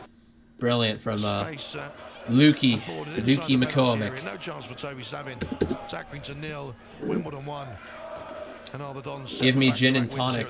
That was a tweet there, or Instagram post that he put out after one of his games. I don't know. I actually don't know what song he was quoting, but Luke McCormick on the score sheet, baby. Gets in there. And now AFC Wimbledon, I think, are in, I want to say 16. No, they're still 17th as it stands, as Cambridge are winning their match right now against Cheltenham 2-0. So they are going to remain in 16th above AFC Wimbledon. Bolton losing 1-0. Charlton beating Ipswich 1-0. Long ball played forward there. Ooh. Accrington back on the attacking front foot, tries to steer it for Pell, but the Dons that was a little dangerous there. Moment once again. Out he goes, and indeed. Yeah, it was won by Bishop out wide, and then it was Pell who tried to take a touch towards down the 18, but it was the ensuing shot was blocked. Low down and distant vantage point, but for me it was the socks halfway down the legs, which was the clincher, and sure enough, Luke McCormick. Again, it found himself one-on-one with Toby Savin, was able to turn and fire it low into the bottom left-hand corner. And sure enough, I'm 10 seconds behind you. I'm kind of rewinding a little bit to see what happened. Found himself one-on-one with Toby Savin, was able to turn. Luke McCormick kind of losing possession there, and corner, just inside that post. Alex Woodyard drawing the foul there. Alex Woodyard tends to commit to challenges even when the opposing player has his back turned. He likes to get in a little bit of pushing and shoving and likes to get stuck in the tackle, but not a good position to give up the free kick. So it's about, I want to say, 30 yards out from the left. It's going to be whipped in. Back post. Accrington have been playing those back post set pieces a lot. They've been trying to get the second, or the knockdown for the second chance, but that time it was a flick on there by Ollie Palmer on that back post. Out for a corner now. McCormick there was assuredness and ruthlessness personified. Another corner then from the far side for Accrington, but it's McCormick who intercepts. Ooh, McCormick gets brought down. Luke McCormick there was assuredness and it was not a short corner per se, because I don't know what that corner kick was. It was driven towards Coyle, and it was knee height, and then Coyle, obviously, with a ball like that, took a really poor first touch with that amount of pace and with knee height straight up in the air. Luke McCormick was able to come away with it and draws the foul there from Coyle. So wasted opportunity from Accrington. I'm certainly not complaining. Free kick high and forward into the Accrington half. Cleared back on defensive duty by Nottingham. Chocker will steer it forward then for the Dons. Back now with Osu inside the centre circle. Ooh. Nice little sidestep and moves away towards Nicely done by Osu there with some pace. Going to bring it down to the right. Up with the ball and steer it down the line for Ayuba Sal. Takes a deflection out of play. Throw in again to the Dons. Palmer takes it. Thrown down the right-hand side. Oh. Here's Palmer now running on into the penalty area. Okay. Amanakwa tried to clear it, and only Palmer on the press there bounced off of Palmer. Couldn't get on the end of the opportunity though, as it went straight to Savin. Further away. Alex Bellahan out in America again, and Alan Rickwood, I think, who visited the new plough lane, of course, recently. And now back out watching in Calgary, the live stream tonight. I'm live. I'm live. I'm 62nd minute or 63rd minute right now. Exactly 63 in. Yeah, I'm live. So maybe since I'm watching in the US, the feed is a little bit behind, perhaps. I don't know. But I'm currently live. The Dons penalty area, and it comes now. Players leaping for the ball for both sides. In the end, it's a Dons. Yeah, those long throws have been a bit annoying for AFC Wimbledon. Although they've won most of the long throws. That time it was, you know, 2 AFC Wimbledon players going for the header at the same time, bounced off of one of them. It's going to be a corner kick. Oh, I haven't updated the score. Oh, my bad. Whoops. Yeah, there it is. And comes the corner then from the far side. Oh, and in the end, there's just too much purchase on it. Goes right over towards the near side of the 6-yard box, but over the top and behind, despite Accrington players trying to queue up and keep it in play. Yeah, it's going to be a goal kick here. Accrington, again, they've been playing those back post corner kicks quite often, trying to look for that that first knockdown for a second chance. But I think AFC Wimbledon are kind of adjusted to that. In the first half, we saw a couple of times where Accrington did not get down back towards the center. And I think Accrington have been doing better with the opportunities where instead of going for the knockdown second chance, second effort, they just go straight for the header. I mean, they already had a couple of those so far. Nick Zanov coming out once again. Sweeper keeper heads it out after the long ball there by one of the center mids there. And Nick Zanov again coming off his line. That's the second or third time he's exhibited some sweeper keeper prowess. So nicely done there from Nick Zanov. Amanakwa, okay, very wayward pass from Amanakwa. Tries to play it to the right-hand side and passes it to the linesman. A good 5 yards away from his intended target, Rogers on that right side. Accrington fans as well, so out it goes for, again, not for the first time this evening, a very needlessly and carelessly conceded throw to the Dons. 65 minutes gone, Accrington 0, the Dons 1. Luke McCormick in the 59th minute. The sharp turn and shot inside the penalty area. Okay, Accrington now in possession. After a fine Paul Osu comes up very high to contest. Accrington now again still yes. giving up the ghost, and no Luke McCormick drops back to defend after Osu got beat, and then a through ball forward there by Paul Osu intended for Ayuba Sal. He takes a really heavy touch ahead of Amanakwa, who ends up bringing him down. Pretty heavy tackle there. It wasn't a sliding challenge per se, but he stuck his foot in as Ayuba Sal, who, honestly, very tricky player. Knows when to take a heavy touch, knows when to keep it close to his feet to try to take his man on. He knew that he had the 60-40 there. It was a 60-40 challenge, and he had that 60. He had the 60 side to him, so he took a heavy touch, drew the foul, yellow card here for Hamilton. Nicely done. So if give Esther Ranson, of course, if he's got to see if he was. And I gotta say credit to Luke McCormick too, because Paul Osu came up really high to try to contest Hamilton, who was in possession at the time. And Hamilton took a touch around Paul Osu, but it was Luke McCormick who was able to dispossess him in the first place. And good ball from Osu after he received it after the dispossession from McCormick. And yeah, unfortunately, nothing comes of that free kick, by the way, as Hardigan tries to play a ball over to Osu, but it was way over his head. Wave that one on its way and behind for a goal kick. Straight away, though, the Dons back in the action with a Sal down the right-hand side. Tries to play it down the line.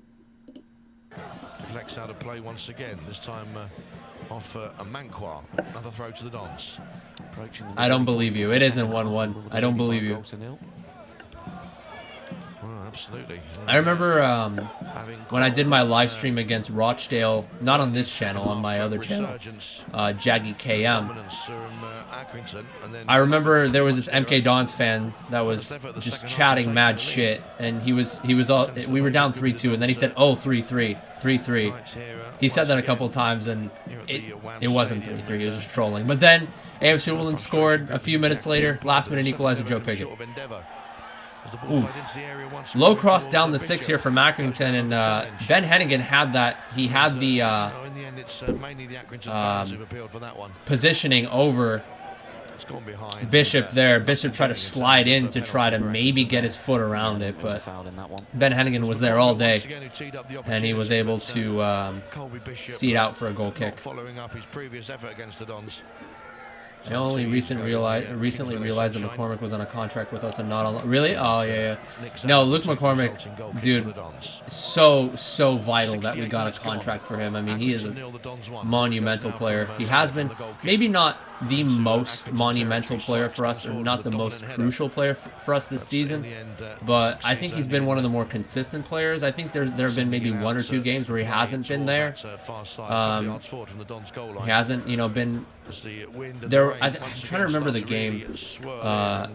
There was one game where he saw a chance in the 4th minute where it was a ball down sort of the 8-yard area, and his first touch, he didn't even have a first touch, it kind of passed him by, and then he didn't really have a good game in terms of finishing then, but for the most part he's been fairly consistent. Ayuba Sal has been our most dangerous player.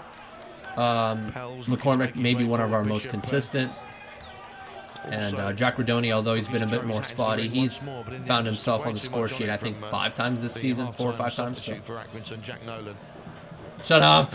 Shut up. I'm live right now. You guys can't fool me. I know I live in the U.S., but I'm not that far behind. Ooh! McCormick beats 2 men. Techers tries to play a ball down the 6-yard area, but unfortunately, it was actually Alex Woodyard on the end of that one. Tries to get on the end of that one, but cleared away. And now Accrington are seeing the issue with playing balls forward that go with the wind and go too far forward, as they try to do so, but too heavy. Out for a throw-in.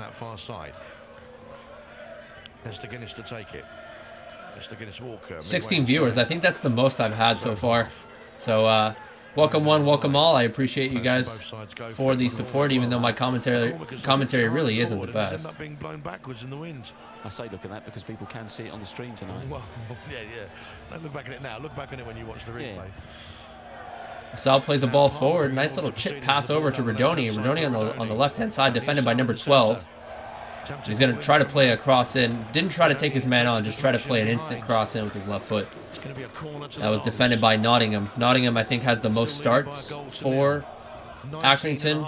Has started every single game, has played, I think, almost every single minute. So, kind of a rock in the back there for Accrington. It's going to be taking the ball away from the Accrington goal, so we've got to try and the conditions really, I think, have worsened a bit. I see a little bit of, not rain, but it's a heavy mist.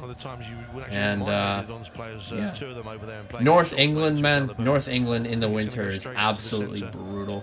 Okay, Hardigan's going to be taking this one. Whips it in. Oh. Looked to me like Hennigan tried to go for the header, but maybe the conditions kind of put him off a little bit. Bounced off his shoulder? I don't know. He kind of turned his head a little bit away from the ball.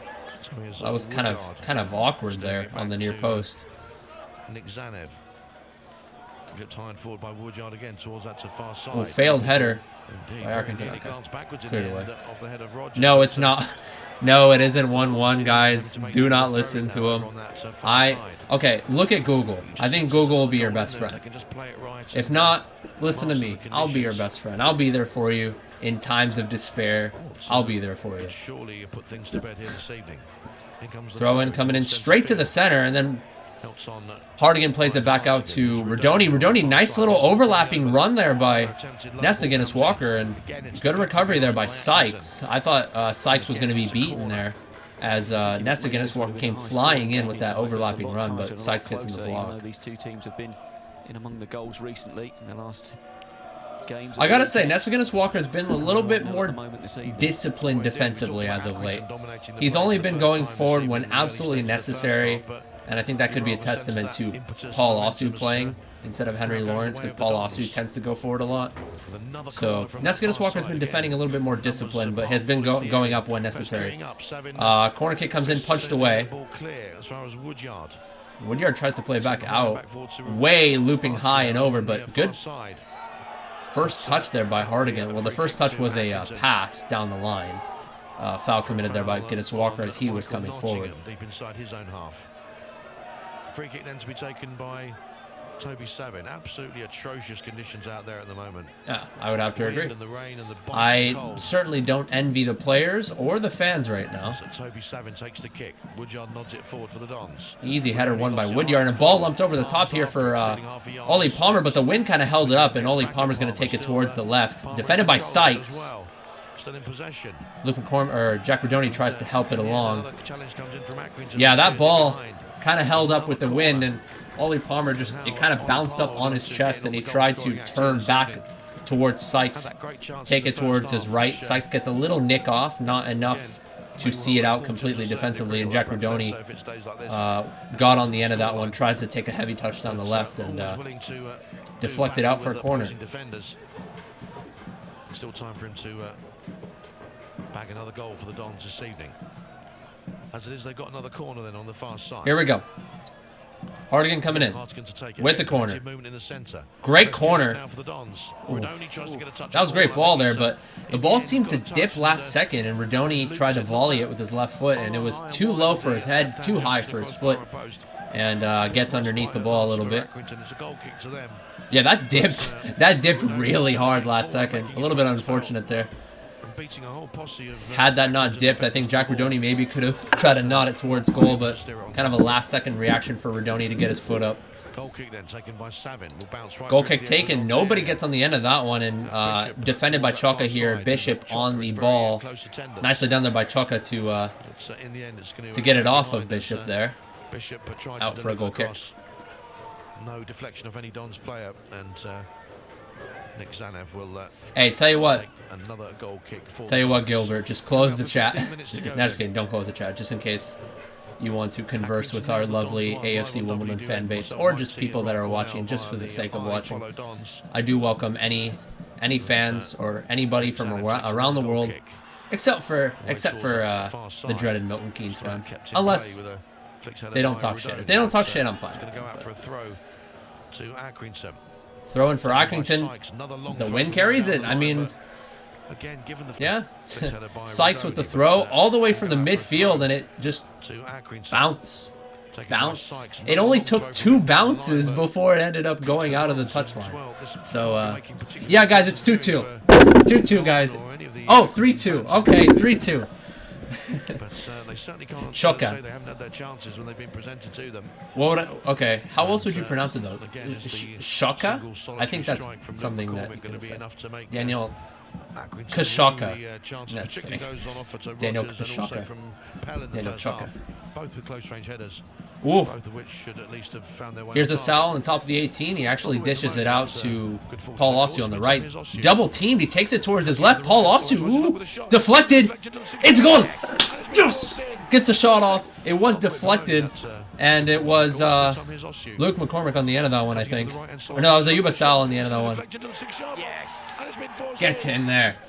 That was really well done there by Paul Osu. He was defended by I think that was Nottingham, and who was that came on the defense? It was Hamilton, yeah. Sorry, the two center mids, Connealy and Hamilton, came to try to help on the double team, but Paul Osu first touch down the 18 was a heavy one. The shot itself wasn't the best, but then it bounced off Amanakwa, and easy slot for Ayuba Sal. Poacher's goal. Gets in there. Let's go. The Dons fans Easy as you like, for baby. some of them. Right. All credit there to Paul Osu who started that move, or it wasn't Osu who started the move. It was Asal who received it top of the 18, who fed Asal on that right-hand side. I thought Osu maybe could have taken a touch and taken his man on 1v1, but he saw that opening for Paul Osu on the right, and Paul Osu just, instead of taking it down the right-hand side, he took it towards his favorite left, took the shot, bounced off Amanakwa, and easy slot for Ayub Asal. So 2-0 here. Hopefully we don't choke it. Hopefully we don't see a little bit of a shaky last 10 minutes like we did against Cheltenham. Or last 15-20 minutes, I'd say. They were in kind of control of their destiny, but now, with the Dons 2-0 to the good, you sense it's going to be a kind of a... No. Maybe an extra frantic and... 2-0. more playing with... 2-0, AFC Wimbledon. 2-0 means 2-0 in Portuguese. Certainly guaranteeing plenty of determination that the Dons will have to deal with. We are just so good, I know. The hands of Mark Robinson's Absolutely side. fantastic. Yeah, and of course they'll be keen to Ollie keep Palmer on the a hold clean up sheet here, as well cleared now away. as they edge towards the closing stages. Daniel Chaka wins the header there over Bishop. Anyway, here's Pell picking up But the ball Pell's inside going to be the playing on the right-hand side here to Rogers. centre. Rogers defended by Nessa Guinness Walker. First time this evening. Trying to Nicely get done there by Nessa Guinness Walker, sticking his left foot out, blocking the cross, and Jack Rudoni will turns and sees off get it Conville. clear, not fully. Forward by him, but McCormick Tries to get a pass down the line there to McCormick, and McCormick first touch wasn't the best. throw into Accrington. 11.5 minutes. Nessa Guinness Walker has been very disciplined defensively as of late, which is something that I like to see. It's something that we all like to see. I mean, we've been giving Nessa Guinness Walker some stick earlier in the season for, poor defensive positioning. Sometimes, goes forward a little bit too frequently. But Nessa Guinness Walker has been recovering pretty well. Whenever those balls have been played over the top, or the play switches from left to right, does recover fairly well. But what do you expect when you come to the Wham Stadium? But certainly in terms of how they performed at this particular Even though Nessa Guinness Walker's a little bit stubborn on the offense, he listens to the fans. He is the type of player where he puts a shift in. He wants to play, he wants to play the best that he can possibly play, and so I think he's listened to the fans' criticism and been playing a lot better defensively as of late. And obviously, fair play to Accrington for not perhaps capitulating in the same way. Ball played over to the right-hand side, defended by Again, Anthony Hardigan. Porra, era só esse time ganhar MN, time ruim. I don't know what MN is. I know Brazilians like to shorten their sentences a lot and use abbreviations. Of Nick Zanev, although there's been a string of long throws, and we're about Time to see ruim. another one Time ruim from means the far side bad from, team. Ross Sykes. I don't know if he's referring to AFC Wimbledon or Accrington. I do speak some Portuguese, but not fluent. He's got Osu up ahead of him. Woo! Sal plays Osu down the right. Oh, the ball was too central. I think he could have maybe played a little bit closer to the right-hand side where Osu was making the run. Osu's after it once more, but Nolan will get there. Paul Osu's a danger man going forward. The box cleared by Rudoni. Here's a sound I mean, he wasted no time, Paul Osu, making that run after AFC Wimbledon won the header in the 18-yard box, and Asal immediately plays him. But unfortunately, a little bit too central. Into the Dons now down their right-hand side. Still in possession here, though, AFC Wimbledon. Getting the long goodbyes from everybody here. Palmer takes a touchdown, but Amanakwa is able to, or no, that was another player that came in as a substitute. But again, too far ahead of, well, Colby Bishop was the only Accrington player in a forward position, and Nick Zanev will gather it once Esse again. casa é muito ruim. Are you talking about, that literally translates to this house is really bad. Are you talking about the stadium? Because Accrington Stadium is like, what, only 2K capacity or something? Only 2,000 people can attend a game at a time? Yeah, Accrington Stadium is more so of a non-league. It's more of a non-league or League 2 type of stadium. But, I mean, they've been punching above their weight for the past few seasons. So all credit to Accrington throughout the years. On a Tuesday evening in Accrington. Yeah, it's a shame. I mean, Unless they've been in he's tremendous talking about spirits my over there house. this evening. My They house is really really have, bad. No, I'm just kidding.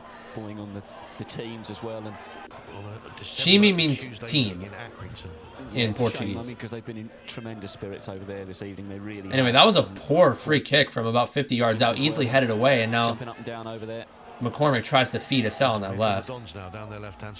Palmer really hasn't had too much of an impact so far this game, but he's on the ball right now. Tries to force it through, unfortunately, to McCormick is easily picked off. Chocker, though, will steer it forward. Here's O'Sullivan now, tries to combine with Pell down the far side. Here's McConville. McConville continues his run. Chance to deliver the cross into the centre. Oh, it's Hennigan who gets there first. Nods it to high. Yeah, Accrington have really pumped balls down that right-hand side. They've been playing the likes of McConville. Well, you know, McConville's starting on the left, but he likes to hook out to the right sometimes. They play Rogers, they play Pell on the right-hand side. Well, Pell has usually been dishing the play more than he has been running down the wing, but corner kick comes whipped in, head height, cleared away. Got to give credit to AFC Wimbledon. They're winning a lot of the headers right now. O'Sullivan being double-teamed here by McCormick and Nessiganis Walker, and it bounces off of McCormick. Accrington muito ruim. Yeah, Accrington really poor, is what he's saying. Yeah, Accrington, I mean, they're a very scrappy side sometimes. You know, 3-5-2. Sometimes teams that play 3 in the back, they like to pump numbers forward, but they're pretty scrappy sometimes. They play fairly direct at times. But Accrington they haven't been playing direct all the time. But, you know, they've been fairly predictable in this game. They've been playing it down to the right a lot of the times, and Wimbledon have been adapting pretty well. In that first half, they haven't really dealt with some of those aerial exchanges in the final third. Anyway, cross. I'm going to rewind a little bit. I'm 10 seconds behind. So it was a cross played in from the center back. Far post, knotted down. Oh, I'm behind. Top of the 18 is O'Sullivan. Shot was blocked, cleared away. One thing about Accrington is that they do like to win the knockdown on that far post, and that's something that could have materialized into something else. Looks to me like Pell got brought down inside the 18-yard box. Perhaps maybe an arm or an elbow or a clash of heads inside the 18. No call there by the ref, though.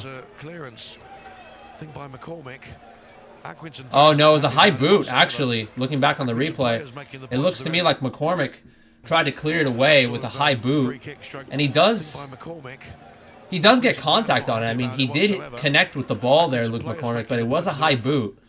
And that's technically an indirect kick, but the referee didn't call anything there. So AFC Wimbledon getting away with that one.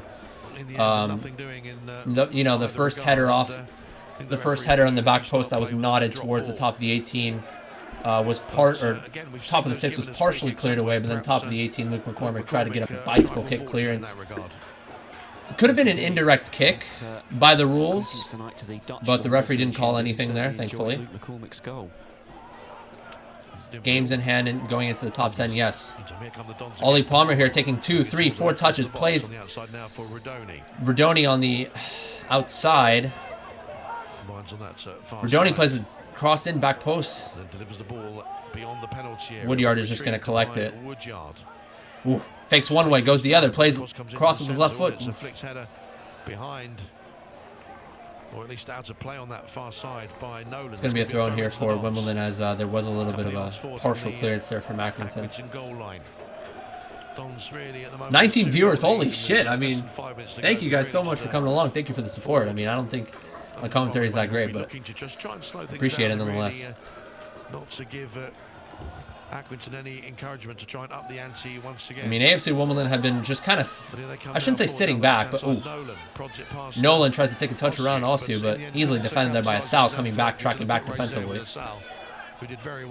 That's something that AFC Wimbledon have been doing pretty well this game, is they've been assisting Osu and Nessiganis Walker, because they know that they like to go up on the attack a lot. So the likes of Asal on that right-hand side, Redoni on the left, you see Hardigan dropping back to help on the defensive end, to help the outside backs just in case they get caught out of position a little bit. And they've been pretty successful in picking the offense apart at times.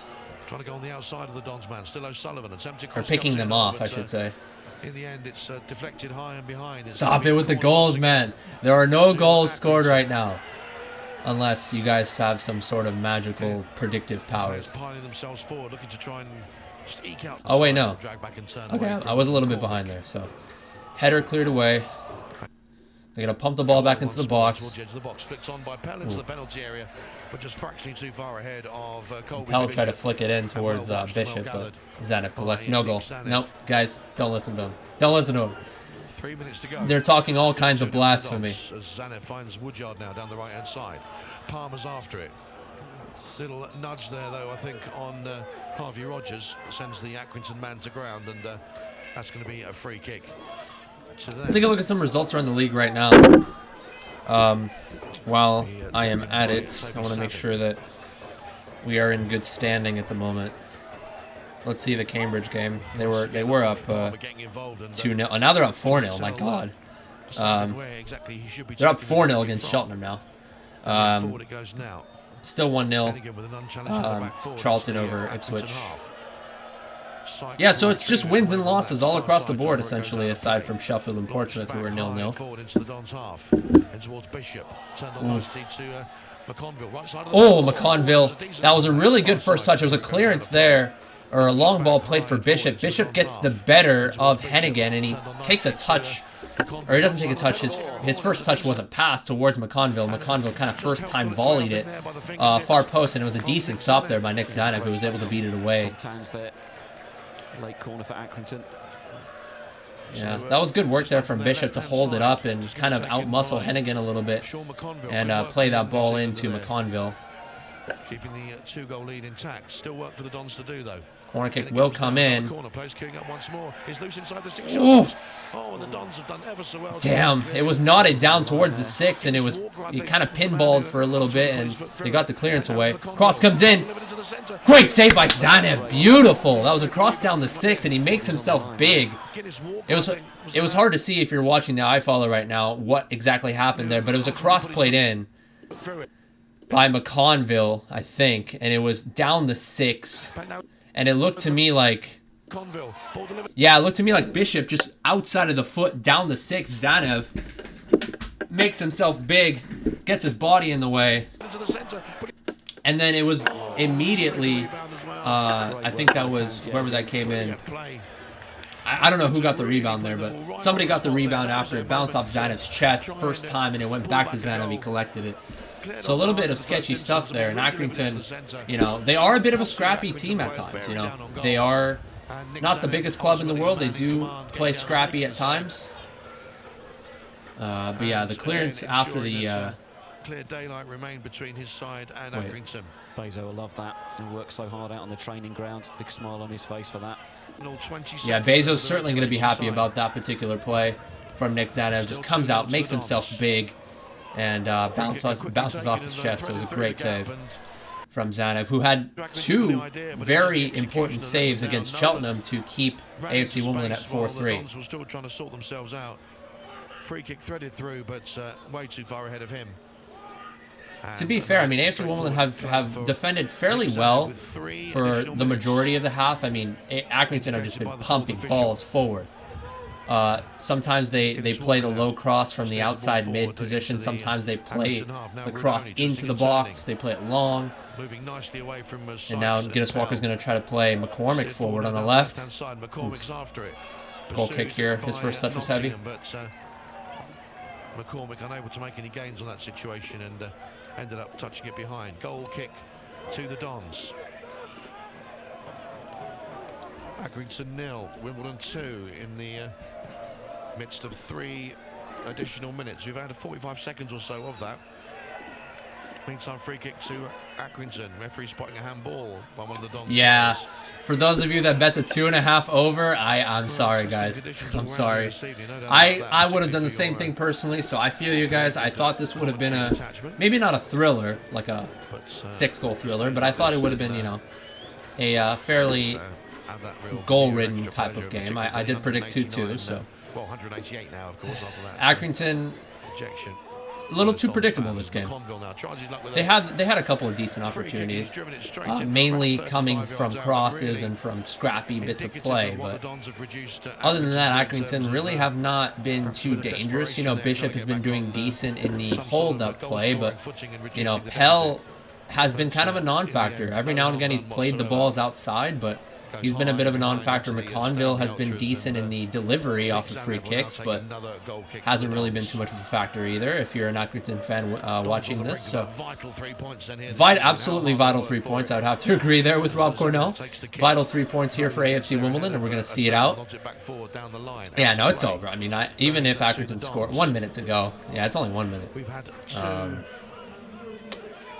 Yeah, I mean, very, very, very key win here for AFC Wimbledon. That's now 2 in a row against Accrington Stanley, and it's going to be a 2-game win streak, actually, if you count the FA Cup game. Help forward then into the Dons half. Chocker wins it with a header. Pell goes in with a challenge on Hartigan. Little break for Rodoni. Helped on towards Ollie Palmer, but... Ollie Palmer holds it up ahead of Nottingham, but I guess he clipped him in the face. Ball played on the right-hand side here. Sullivan on his way down the right-hand side.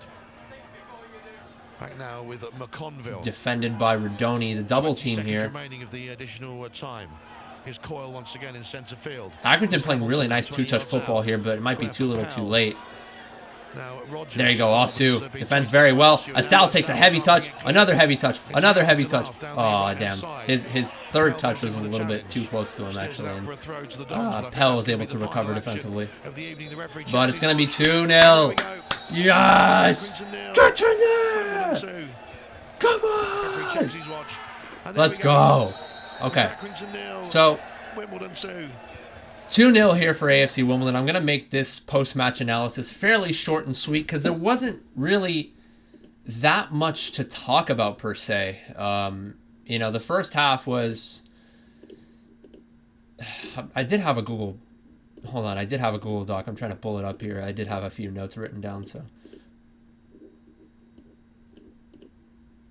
Yeah, so I mean, not too much to talk about in that first half. The chances were a bit few and far between. It was mainly a midfield battle in the first 20 minutes or so. Both teams kind of feeling each other out, winning a lot of battles in the midfield. The weather was a huge factor in that first half. Not as much in the second half as both teams were kind of able to adjust to the weather a little bit. But AFC Wimbledon going with the win in that first half.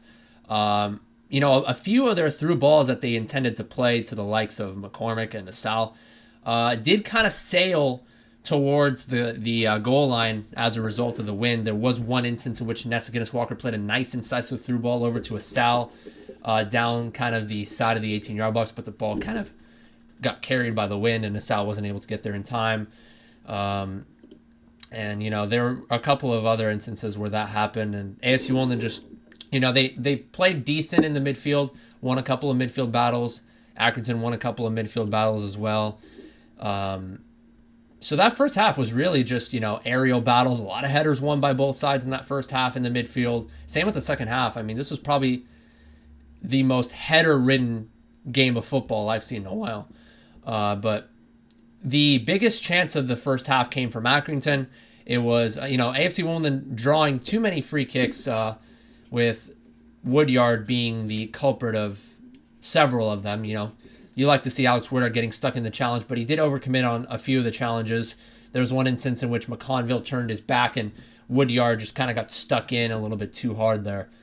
And McConville, from about 24 yards out, his delivery was fairly solid for Accrington. He was one of the better players here for Accrington. I think all around Accrington were a little disappointed with their performance, especially in the second half. First half, I think they adapted to the wind a little bit better than Wimbledon. I think they were a little bit more clinical in possession.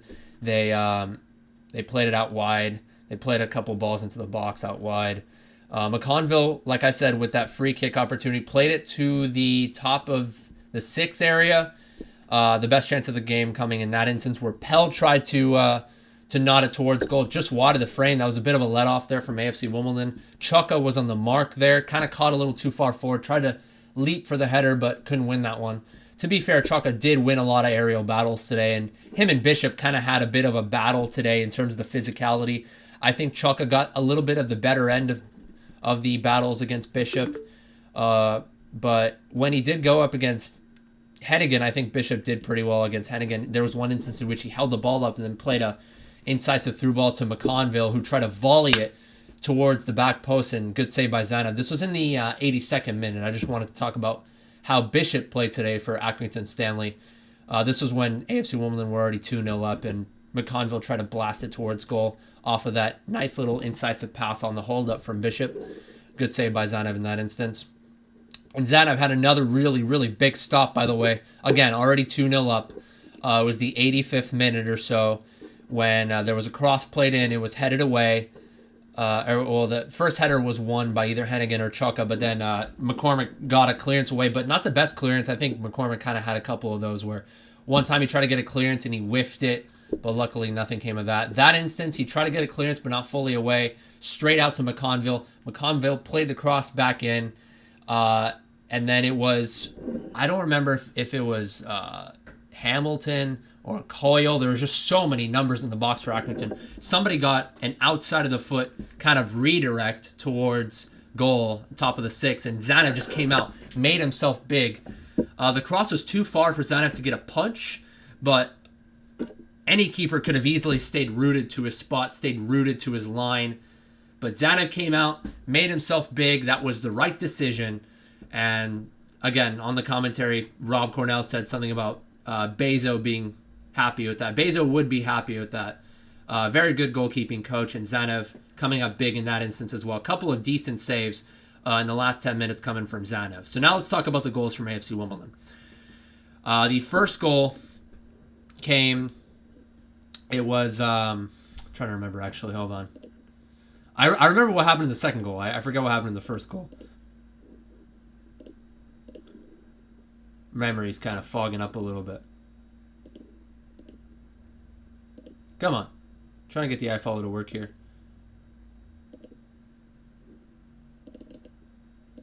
Yeah, it was just so much to unpack in that second half that I kind of just forgot about certain things that happened in that half.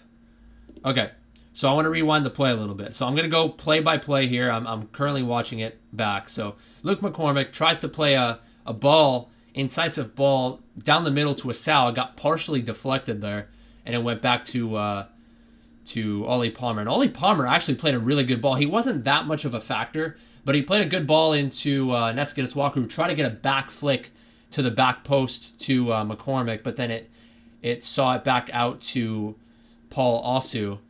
And Osu was a factor in both of those goals. So Osu did dish the assist on that first one, took it to his left, played the ball in to McCormick down the 6-yard area. And McCormick's first touch was picture perfect. Takes a heavy touch to get away from his man. Even though he was down the 6, you typically don't want to take your first touch close to you if you're that close to the center, because the defender will just get a nick off of it. And it was, I think that was, who was that on the defense? It was Nottingham on the defense. Nottingham, who's had the most starts for Accrington, started every game for Accrington, wasn't able to get the better of Luke McCormick, who got a very good first touch on that 6-yard area to set himself up for a far post finish. And Luke McCormick, while he was a little bit sketchy defensively with a couple of missed clearances and a couple of clearances that didn't go his way, he was good on the offensive end. Good off-the-ball runs from McCormick, and did see a pretty good finish. In McCormick, actually, in the 8th minute, could have done better on one instance where Amanakwa just failed. I think he whiffed a clearance or something, and he ran onto the ball. His first touch took him away from goal. I'm not sure what that was about. He tried to back flick it to Asal down the 6, and Asal couldn't get on the end of that one. Maybe a little bit too cute on that one as well. I think McCormick maybe could have tried to turn and take Sykes on 1v1, but other than that, I think McCormick played pretty well. It was a good finish for McCormick in that instance. And then the second goal, once again, Paul Osu involved on the offensive end. He was notable for both goals. Paul Osu, it was a square ball down from Ayub Asal, who actually held it up from the top of the 18 instead of trying to take his man on 1v1. He played it down square to Osu. Osu was double teamed by Coyle and I think Hamilton, and he took a heavy touch toward his left, drives the shot low and hard, bounces off of Amanakwa, and just fell to the feet of Asal, who was able to poke it home through the legs of Savin. And Paul Osu, have yourself pat on the back, my man. Paul Osu was great today. I didn't give him enough credit on the stream today. He was involved in both goals. And every now and again, Osu did struggle to recover defensively. That's because, he's a very offensive-minded player. I shouldn't say he struggles. It's just the fact that he goes up on the offense And, sometimes when you pump yourself forward, it's hard to track back. But we did a really good job, AFC Wimbledon, of helping the outside backs when they go up a little bit too far forward. The likes of Sal on that right-hand side, helping out on the defense when Osu goes up on the attack. And then Hardigan, Rodoni, helping out Nesta Guinness-Walker on that left-hand side. I think that really kind of stifled Accrington Stanley at times. And Accrington could have easily found opportunities to take it down the touchline, take a heavy touch towards the 18-yard box, and maybe play a ground cross down the 6. 90% of Accrington's crosses have been in the air, most of which AFC Wimbledon have dealt with for the most part. But there were a couple of instances where Asal dispossessed the other team after Osu came forward. Nicely done from Asal, nicely done from Hardigan to help on the defense, nicely done from Rodoni to help out on the defense. But Hardigan, Rodoni didn't have to help as much because Guinness-Walker has been pretty solid on the defensive end in terms of defensive discipline. I think in the last few games, Guinness-Walker has been better in terms of positioning, has been better in terms of knowing when to go forward and when to stay back. I think Nesta Guinness-Walker, as much stick as he has received earlier in the season, Guinness-Walker has listened to the criticism, and he's worked his game. He's helped his defensive game. Sorry, he's worked on his defensive game a little bit better. Wording of that sentence was off. I'm going to reword that. He's worked on his defensive trackbacks, and his overall defensive game has been a little bit more versatile, a little bit more solid. So credit to Guinness-Walker for the defensive performance today. Chaka and Hennigan every now and again, not winning on the duels against Bishop on the physicality sense. I think Bishop did a pretty good job on the hold-up. But, overall solid performance from Wimbledon. I think the only real chances of the game from Accrington came with that header from Pell in the first half. There was a header, 10-yard header down the 6 in which Rogers tried to steer towards goal and he missed on that one. And then the 2 saves from Zanev in the end. 4 chances from Accrington Stanley. 2 of them were clear-cut. One of them coming from Pell in the first half, and one of them coming from that outside of the foot flick where Zanev came and made himself big. And 2 half chances, one from a header and one from a volley coming in from McConville. Other than that, Wimbledon, decent defensive shape. Accrington, a little bit too predictable. They played it towards that right-hand side quite a lot in that second half, and I think AFC Wimbledon were able to adapt pretty well. And I'd say my man of the match for this game, I want to say Paul Osu, although, every now and again he did get caught on the defensive end.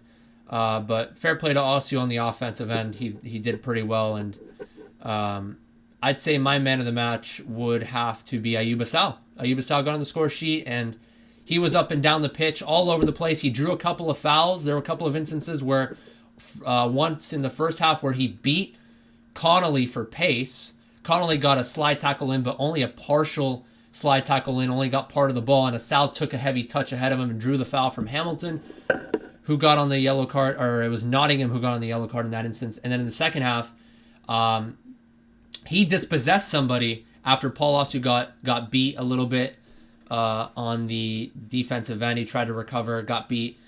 Asal recovered well, and then he immediately spun out. Osu played a through ball over to him, drew the foul from Hamilton after a good heavy first touch. And that was a tackle from Nottingham, actually. The first half was the tackle from Hamilton. So a couple of instances where Sal drew the foul, got on the score sheet, helped defensively, all around solid.